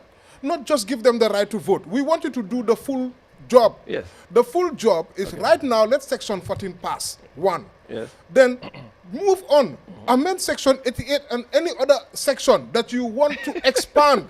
Right? No, because of the keyword. Hold on, let me finish. The keyword here, that ngen buga pour yatal the rights of diaspora. Yes. Not pour mu nekk just pour ñu vote ak pour ñu register. Exactly. Yes. Den buga ngeen yatal ko. So loolu yatal boobu noonu moo nekk Section 88 nga expand ko. Wow. Section 39 so ko bëggee amend ngeen amend ko. So when do you do that? Loolu dafa des ci yéen. So when you finish, do you do this law, you pass this law, and then you go and change the constitution? Because of or else looy def. Or else what do? You don't change this law. You pass it as you removed it.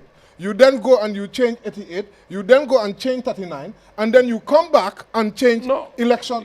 So man, I know you know that. Why hang on? There is one thing. Honorable, history is very important. Yes. Jay, you know, we've been watching history. Man, I remember how many times like the PPP government or the APRC government you propose a bill, their own parliamentarians, you go ahead and vote against that bill. Remember, because that's not how government should work. I feel the way the government should work is the cabinet, the executive, decided they have already consulted with the parliamentarians for their constituency. Because it's a fact, it's a political party that is running the country, which is the NPP. It's an NPP government, isn't it? Yeah. It's an NPP presidency and an NPP parliament. Yes. So what we know in legislature, right, the executive ñoom su ñoo propose loi bi ñu ngi yaakaar ne seen parliamentarians yi dinañ ko support minister bi or the cabinet def nañ consultation ak seen parliamentarian ñu gis ne loi bi su àggee. No, because Lolu, if that is not happening, that's not happening. Lolu is not, I don't know which democracy. That's not happening. You see, wow. You see, there one thing you must remember. There are 3 arms of the state. Yeah. And each arm of the state, what you try to do is, democratically, not to overpower the other. So, when you look at it, for example, when the government or the executive is coming up with a bill, they are not obliged to consult with the parliament. But it's not, it's traditional. No, I understand. It's traditional. So for them, traditional. Yes. Which means it may make it much easier for them to pass new affair because the same guy already have and it's even normal that when a bill is passed, even before you vote, you and the government consult, even openly. There is no problem. Even the opposition. We see in America, the House of Representatives and then the Senate, even though the leaders are opposition, then they them chief president have a negotiation with an impending bill because government, its parliament is there pour dekabi move. Exactly. It's not a political tool. Cabinet also dafa nek fofu pour mu gis ne dekabi move. So they fogg ñu dégo in sync. Understand nga? Judiciary mom mu ngi xaar bu fekkee ne yéen pass ngeen loi bi pare nit ki loi bi ñëw pour apply ko man ma disagree foofu ma mun a dem ci court house ñu àtte so but that doesn't mean that the executive ak parliament bi moom they have to move in sync so it has to be in sync so man gisuma the reason why let me get this clear why ngeen vote of your own government no you see what happened is it doesn't really matter that much because we have bills that came from the government and the field. We voted no. It happens. No, but because that is normal. No, I mean it's very normal because of me. No, dafa mel ni su fekkee soo defee loolu nit ñi mu ne the borough government ñu ngi play game. Wow. Naka nga mun a dispute loolu? It's not a game. I give an example. When the skin bleaching bill was brought to the parliament because the government said they cannot implement it. Because the people that are supposed to implement it are doing skin bleaching, like the police, immigrant, whatever. That's not a legal excuse. No, I'm just giving an example. Okay. Because that was what they said when they brought the bill. Yeah. Some of us said, you know what? If you have a law that it cannot be implemented, we have to change the law. But then it was voted. They said no, we have to keep it. If you remember, it was people like me, Saliva Salah, and others. They said no. If the people that are supposed to implement and come and tell you I cannot implement this because of A, B, C, and D. It makes a lot of sense for you to go and review. So just an example. Gis nga the notion that parliament doesn't want this. Man, suma ñaari doom their voting age. suma doomu taw bi is 25 years old in the diaspora. Second one is 23 years old in the diaspora. What benefit would I have to prevent them from voting for me? Oh, we know. Because if you think, yes, your calculation, wow, you def political decision in house. Yes. The younger calculate ne small party. Wow. So ruling government normally doing the majority ci opposition bi. Ci naga diaspora bi. Lolu mun na tax nga go against it, even though your family is there. No, but there's no number. We don't even know the number. No, we don't know the number. Exactly. Su fekkee ne yow sa xam nañ politique. Su fekkee ne yow sa calculation yaa ngi foog ne diaspora bi dañ ma oppose. Mun ngaa dem parliament nga lifin ko. Why? Lu tax ma pose question boobu noonu because dama feel ne as a responsible government, because government bi mooy all the branches. Right? The executive ak parliament garme foog ñu déggoo. Bala Minister of Justice mooy lay a paper in front of the parliament. Su fekkee ne government bu gana ñëw move agenda bi bu ñu ñëw waste time Gambians on unnecessary political debate. Kon minister bi dafa war a jokkoo even with the opposition. Nekkul ne only the all the committee members and so on, parce que foofu la moo mujjee te xam nañ ne process bi soo defee loolu loi bi daf dee dem sun time du waste. Sun xaalis du waste because every minute of the parliament in the house dafa jël sun xaalis. So waruñoo dem parliament di debate loo xam ne ñun sax xam nañ ne is not coming to go to nothing. Yes. All right. Okay. Léegi no, there's something also. Garmi mun naa ñëw quickly. On this thing. Aral boobu no honorable Damal. Wow. No, li ma doon jéem a wax rek mooy this kind of bill when it was brought to the parliament in 2020, the notion was the draft constitution was going to pass. So there will be no issue in 1997 because that would be out of the way. That's the time it was brought to the parliament. So that was the notion. So the simplest, like we said again, the simplest way to resolve this issue once and for all is in the draft constitution. It's the simplest way. For us, we are giving solutions. So, you know me, I don't think it should be just about voting, but it's about voting and being represented. All right. No, one thing just because time that's important. You see, the minister made that explanation. Minister bi bu mu ñëwoon ci National Assembly bi loolu la wax. Justice minister. Ne draft constitution bi moom leen doon xalaat ne dina régler arranger problème yi nii. Waaye soo xoolee ci draft constitution bi bu 2000 bi ak bu 2024 ñoom yëpp amul dara si pour waaw bu 2020 ak bu 2024 ñoom ñaar yëpp amul dara pour diaspora constituency. So loolu lu mu miin mooy liggéey bi dafa yaaga nekk si National Assembly. Loolu moo tax ma nekk di leen forcer. Loolu moo tax ma ne yéen National Assembly. yaa ngi forcer committee bi. yéen honorable Mbow boo xam ne moom no la vote. Yes. te moom si ñun la jógee si diaspora bi. Exactly. moom yow especially out of most of the others.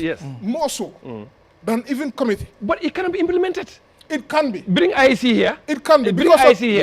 It can be because of mom lu mu nekk wax moo nekk. Bring IC and IC will tell you exactly this one we have to change. It can be implemented because of problem bi moo nekk lan xaalis. No. It's gonna be you si sa first engagement suñ passé loi ba pare pour implement ko nekk problème. Loolu warut a nekk problème. Okay, Flex dama bëgg ñu move on ñu quickly ñu wrap up because of Bakary ma bàyyi la rek just quickly nga ñëw because time bi dab nañu bu baax a baax Bakary.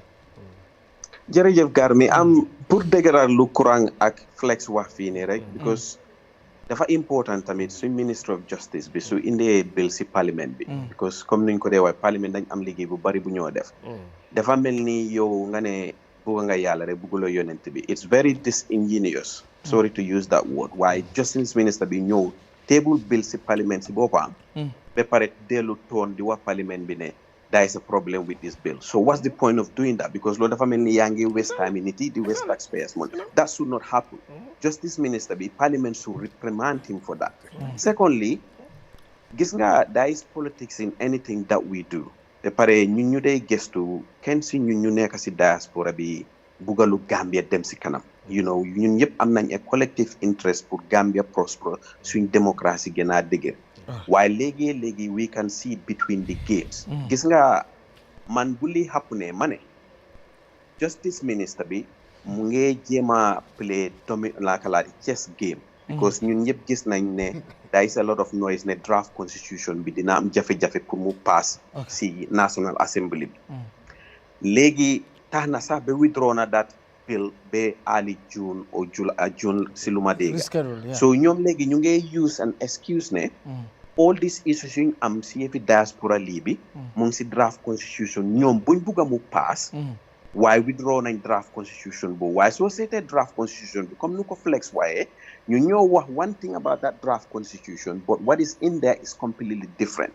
Because that draft constitution boobu su passé same issues yu ñoo am right now dañoo continue ko am so minister bi warta use excuse ne suñ buggee saafaral problème bi na draft constitution bi passé because dafa mel ni kon moom draft constitution boobu noonu pass moo ko gën a itteel waaye draft constitution bi adresse ñun problème bu ñoo waxtaanee fii so dafa baax tamit nguur gi nañ di dëgëral ak dëggu su ñoo waxtaan ak ñun Gambien si parce que su dul loolu rek dañ dana oowee tur wala dañoo gis yeneen neen si nga xam ne bëgguñ ko yaa ngi understand lastly honorable moom diaspora la comme nu ma ko waxee rek naa fa delluwaat if there is a will there is always a way excuse su ñoo joxee ni IEC challenge su ñoo am ni yëpp ñun Gambien lañ réew lañ dëkk lañ am na ñu jàng am na ñu mel ni moom ñu nekk si parlement problème bu suñu réew bi jànkantool suñ toogee waxtaanee ko rek dinañ ko saafaraat and he should be one of those people ñi nga xam ne war nañ koo mun a saafaraat buñ ne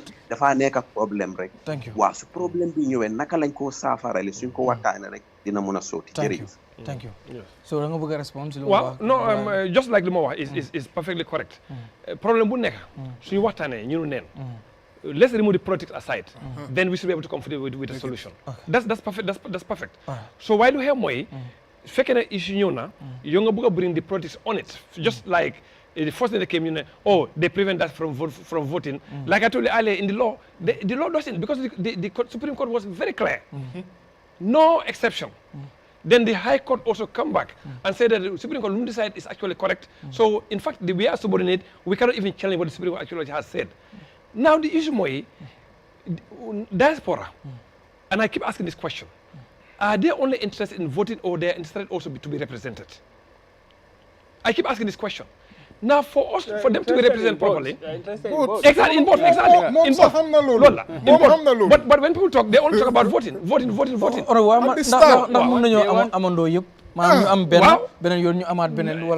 You see the problem Moili. So create if you register them right now, for example, okay, I'm just going to register diasporans in America only, for example, right now. All the diaspora, that's all of them. All like in Africa? Yes, everywhere. You register them to a constituency? Yes. Now, when you go for election, like I told in the beginning, the president election may not be an issue because it's like one constituency. But parliamentary will be a nightmare. It's not possible to do it. I still come here. Wala est-ce que mënuñoo start la ñu ne ok nañ def noo xam ne léegi presidential election rek ñoom ñu mën a vote. So you see you only balaa parlement ñu jéem a xool naka la ñoo def ba. Thank you. Loolu mooy seen liggéey. No. Wait. You don't discriminate. No, but that's not discrimination. No.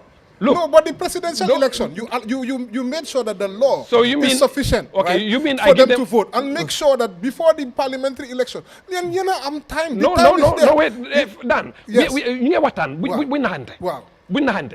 Nga just about the voters card. Okay, you can only vote for the presidential, but the rest harabe si karam. No, that's not what we're saying. No, that's not what we're saying. What exactly are you saying? What we're saying all right. is... So Felix léegi bii nii xam naa ne waxtaan bi muntu jeex tey. waaw dinañ dafa am lu ma bëgg a ñëw pour nga bëgg faa ñëw mooy si biir oversight function bi. dama bëgg nga ñëw fa. dama just bëgg a amal si diaspora bi ñu mel ni fii la ñoo jeexal. dama bëgg a mu leer nañ. loi bi currently dafa comme ni ko honorable wax mu ne the commission shall prepare compile and maintain in accordance with this part a register of voters for each constituency and a register of Gambian registered voters in foreign countries. Exactly. loolu la loi bi wax léegi nii. Waaw. loolu lu miin mooy IEC dañ war a register Gambians si diaspora bi te su suñ authorities yi ñoom ñoo war a dëgëral loolu right now Gambians si diaspora bi suñ leen register yi right comme nu ko honorable bu wax even suñ indi wootee election ak bu ees gars yi war na ñoo mën a make sure ne ñu register ñu vote si presidential election léegi for now at least ba pare balaa parliamentary election bi ñëw ñu make sure ñu def lu ñu war a def make sure diaspora bi mën a vote pour loolu moo nekk liggéey national assembly members ñoom seen liggéey moo nekk ñu pass loi bi rek IEC ñoom ñoo war a implement ñu make sure ne loolu pass the law that will not discriminate You pass it or don't discriminate. Discriminate. Okay, all right. So dafa am lu ma bëgg quickly ñu jeexale ko just quickly rek mooy ci mbiru oversight function bi nga xam ne yaa ngi si nekk di wax all along honorable mu ngi nii xam naa moom dina si kii ak Mr Krong but si yow laa ko bëgg a starté because of waaw bind nga si wax nga ci so dañ bëgg a ñëw rek gaaw nga ñëw si quickly jërëjëf kontaan naa trop pour opportunité bi pour waxtaan ak honorable Mbow mbiri budget oversight bi sonal naa ko si sa already balaa programme bi tey dóor naa ko si daala ndik moom lu tax ma dee dem si moom bokk na si ñoo xamee ne xamee nañ ko si yëfi finance ak yëfi budget bi te wax naa ko already at the beginning moom moo indi bill boo xam ne am neen more time even though dafa xaw a nooyal tuuti time boo xam ne finance minister bi mu ngi dem violate loi bu mu indi moom instead of moom moo waroon a nekk di chief di make noise gisuma mu def noise waaye ñëw si yëfi budget oversight loo xam ne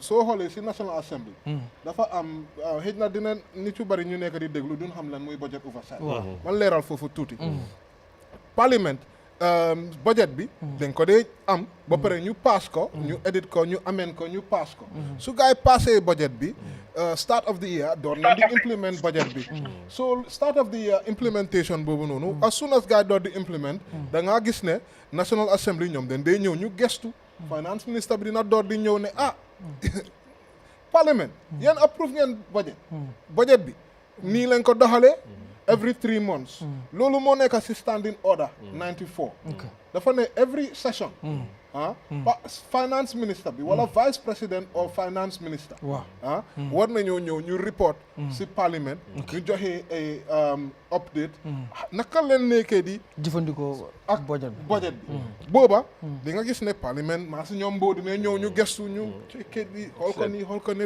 ne gis ne bii baax na waaye bii non bii nun waxoon pour gars yi def loolu defuñ ko fi lan moo nekk di xew you know for example comme xëy na halfway through the year ñu gis ne reparations victims yi jotuñ ko te approve nañ ko lu xew xam nga foofu la parlement di ñëw ba pare pour make sure ne yu gis njuuj njaaj lu ñëw oo waste fraud and abuse yaxa xaalis si réew mi loolu la ñoo door di faram faj balaa nga xam di xew sax resolution sax mun na see génn booba every quarter da ngaa gis ne dina nekk di contrôle budget bi naka la nekk di spend budget bi loi la suñ ko passé institutions yi dañ war a doxal seen institution programmes yi according to the budget léegi loolu National Assembly bi bàyyi neen finance minister bi last year ñëwut on the second ordinary session third ordinary session ñëwut joxut benn report booba man as a journalist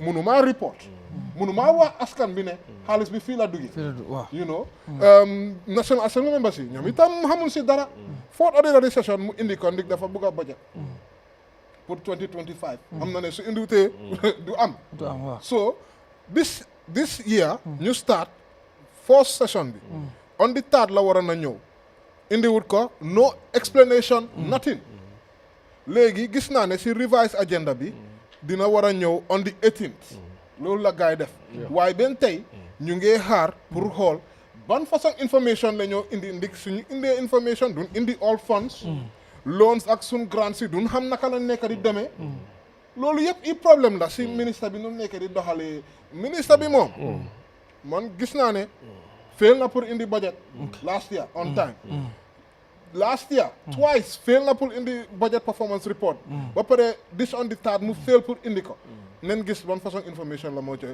te man blame ma ko blame naa National Assembly members especially honorable Mbow moom dinaa ko blame because of raise naa issue bi si moom ba pare expect naa si members yi yëpp definitely honorable Mbow su ministre bi ñëw indi budget bi yow expect naa ne yow war ngaa ne ministre yow ñu ngi approve budget lan wax ñu nu mu fa demee waaye honorable lu xew now lu xew mooy the budget oversight actually is a process it's not like a destination that you reach essentially yow looy xool mooy ñun lu ñu approve for funding in each of the budget entities ne xaalis baa ngay dem now Gambia nag and many other African countries they collect and then they give it's not like money is there now what happened is that's why Parliament has created our own budget office And that's all part of the oversight.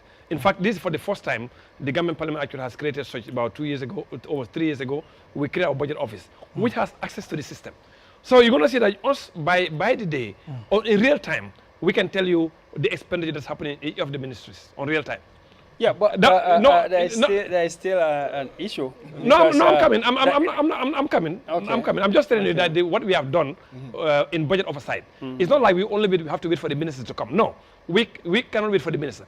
In fact, if you remember, at the time of doing the review of the budget itself, 2025 budget, we created our own report that shows each of the entities how much money they've spent from January all the way to end of September.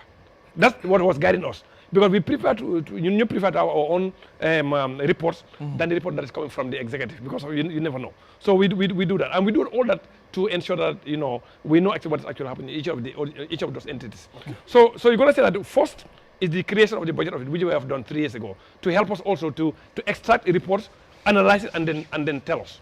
So this quarter, so far, they are yet to give us that report that analyzes everything, because of this lady came from the finance themselves. So she's going to provide a report and do the analysis and then give it for us to actually review.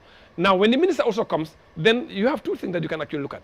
If the minister says, well, this is the performance of all of the ministries in terms of budget execution, we also have our own report that we can actually compare and say, you know what, no, Honorable Minister, this budget entity, Minister of Information, for example, you are saying this, but our report is actually showing something different. Yes. So we are yet to get this from our own, which I'm sure they will give us by the time the Minister also brings, so that we can actually compare to make an informed decision about the execution of the budget itself. Yeah. All right. No, because for Purman, the oversight function, it is part of the law, right? And therefore, what a manner also, right? The budget office, the house, that one is just an internal function.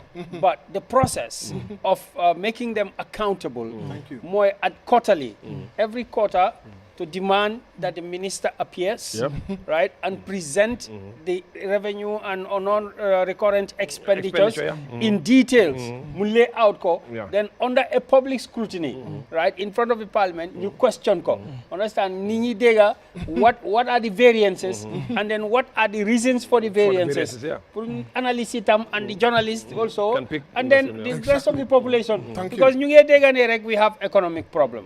Why suñ bëggé xam lan moy problème foog ñu gis leen yéen mi nga xam ne loi bi jox na leen doole pour ngeen oo gaay ñu ñëw ñu present information boo xam ne moom lañ war a present ci maana boo xam ne moom lañ ko war a présenter. Understand nga loolu mooy my small view about the oversight te loolu su amutee nag quarter after quarter dafa mel ni dafa am lu government di nekk di nobu. Definitely. that's loolu moo nekk suma conclusion parce que su fekkee ne nobuwuñ dara expenditure soo ko méegee in this boo xam ne ñoom ñëpp computer la ñoo use fu mu nekk ni luñ spend démba soo leen laajee ëllëg si suba right war nañ ko am balaa ngaa fanaan war nañ ko am so information bi is available so su fekkee ne mu ngi available te yow bukuloo di ko present in public then there is something you are hiding. What is the government hiding? Why is scheduled to present on the 18th?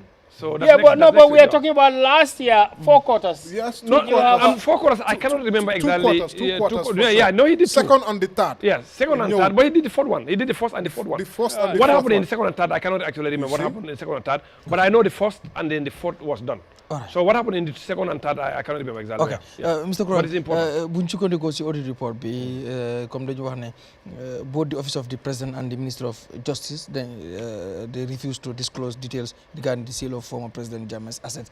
Yàgg nga ci wax am na yu bëri yoo xam ne ñoom ñu ngi ko ci laaj xëy na time bi moo tax du ma mën a lim leen but comme nga gis loolu gis naa tamit comment boo xam ne def nga ko ci sa Facebook page di wax ne comme like bu fekkee reveal nañ joxe nañ details yi comme ni nga ko waxee mais bi yow yaa ngi fi di nga ko mën a so bi nga gisee loolu lan nga fi ba pare ñu bëri ñu ngi wax ne you have been vindicated comme yu mel maa ngi gis loolu la parce que jaane commission laa doon nekk di saaf ma def petition ma gisee ne things were not going how they should go that was way back in 2018 boobu depuis time boobu xam nañ ne things were not going fine how the assets should be handled nekkuñ di ko handle noonu so that was a coalition government ñoo nekkoon in charge ñoo nekkoon in cabinet coalition government boobu tam ñoo contrôle on parliament bi mënoon nañoo take steps not for what my case or anything but after the commission bu mu paree ba pare you know wala balaa moo pare sax commission mun naa nekk under scrutiny from the parliament and from the executive dañ dee am contacts and the commission should know what the executive wants and then the parliament also has a right am nañ right pour oote laajte pour nit ñi gën a xam mu leer su fekkee ne loolu xewut ci coalition bi then lu ñu mun a wax mooy coalition government bi amut the willpower after the coalition bi bu mu breakee ba pare you know gars yi tasaaroo dañ you know wante still now parliament bi am na ñu fa nekk you know the MPs government MPs ñu ngi fa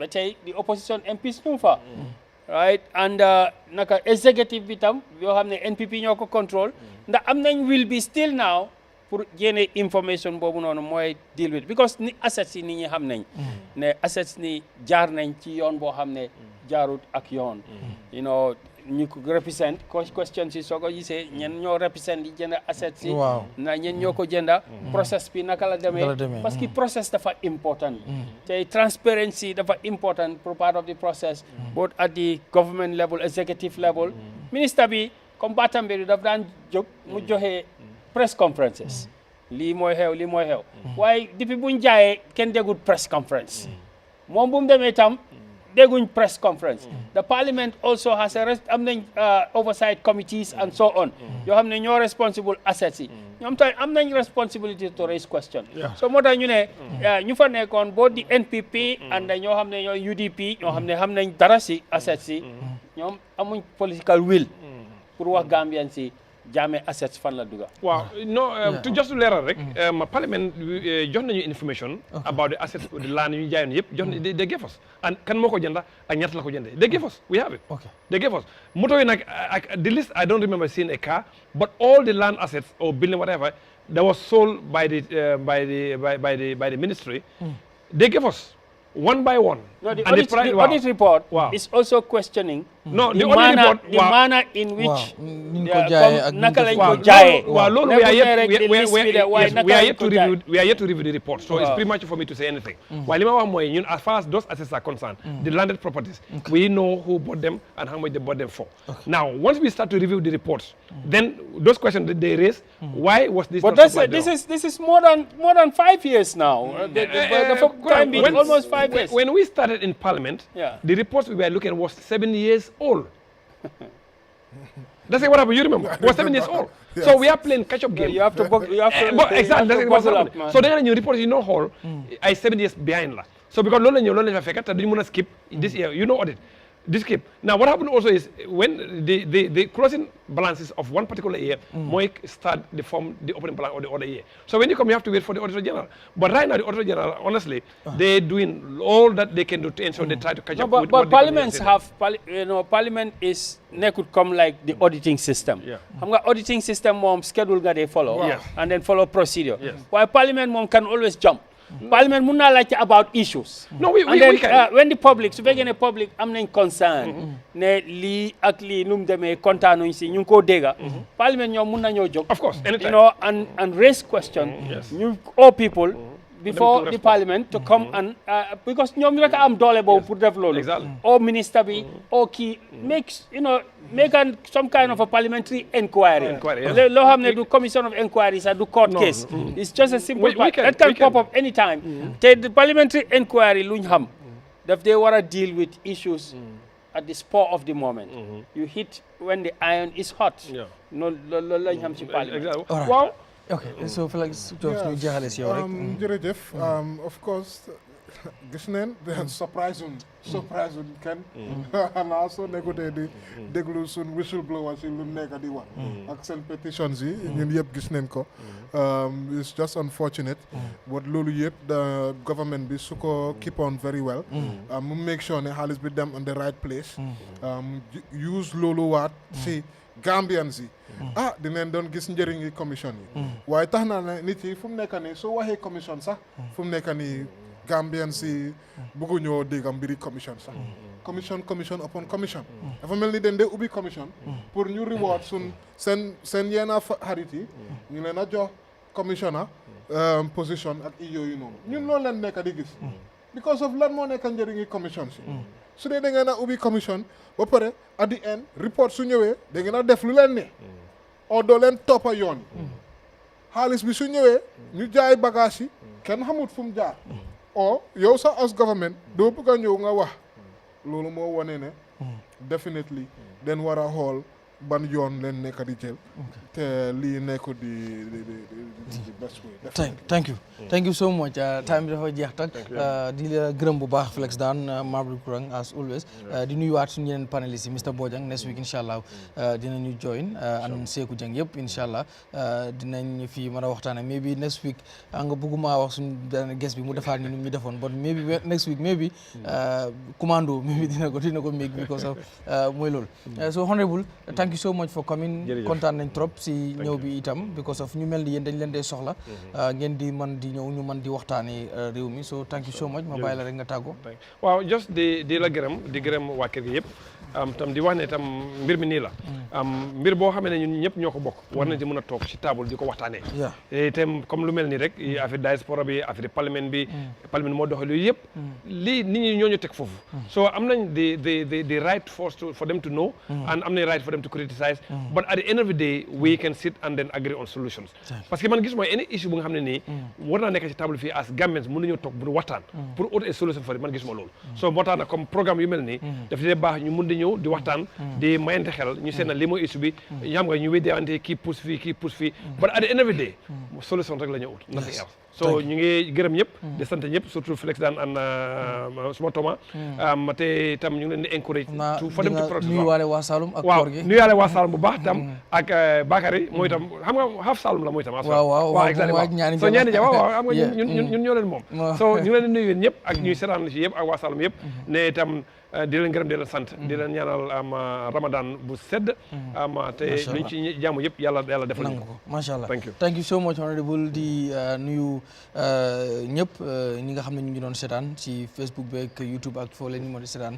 ñu nekk ci diaspora bi yëpp ñu ngi leen di nuyu tey moom programme bi seen programme la woon yéen ñi nga xam ne yéen a nekkoon ci diaspora bi di leen gërëm bu baax a baax di gërëm tamit kii di Malick Konté moom nga xam ne nag moom it fan su soo bi la Africa restaurant suñu réew bu baax a baax di ko nuyu moom tamit benn ndaw la boo xam ne mu ngi daan dooleem fii ci réew mi toog ci réew mi di daan dooleem yore ay bagages yoo xam ne container matériel la lay jaay yu jëm ci container second hand goods yoo xam ne daf ko lay jaay yu quality moo xam ci yére la ba ci yeneen matériel ay fridge ay li nga xam ne mooy fer yëpp daal daf ko lay jaay ndombaam ngi 371 3669 mu ngi nekk Tabakoto boo leen ko koolee rek si second hand goods yi nii di ngeen ci am yu rafet incha allah di gërëm Manga amu Aboubacar Manga ci setup bu rafet bi technical bi tamit bu Seydi Kanté waaw di gërëm tamit ki nga xam ne mooy Khadija Si jigéen bu man góor moom tamit mu ngi ci ginnaaw di leen gërëm ñoom ñëpp ci nit ñu toppee ndax weeru ko bi tamit moo tax suñu réew bi ñu ko dee limite waaye tamit yéen a tax muñ ko ñàkk a def mu yéen ñi nga xam ne da ngeen ko bëgg di toog di ko xaar sometimes mu yéex a am sax ngeen nekk di seen message di laajte lan moo xew soo jërë ngeen jëf yéen ñëpp di nuyu tamit suñu réew fans page bi ñoom ñëpp ñu ngi leen di nuyu dig leen daje àllarba ba leen di ñëw incha allah ak beneen guest ak yeneen topic yoo xam ne dinañ ko waxtaane incha allah jaa ngeen jëf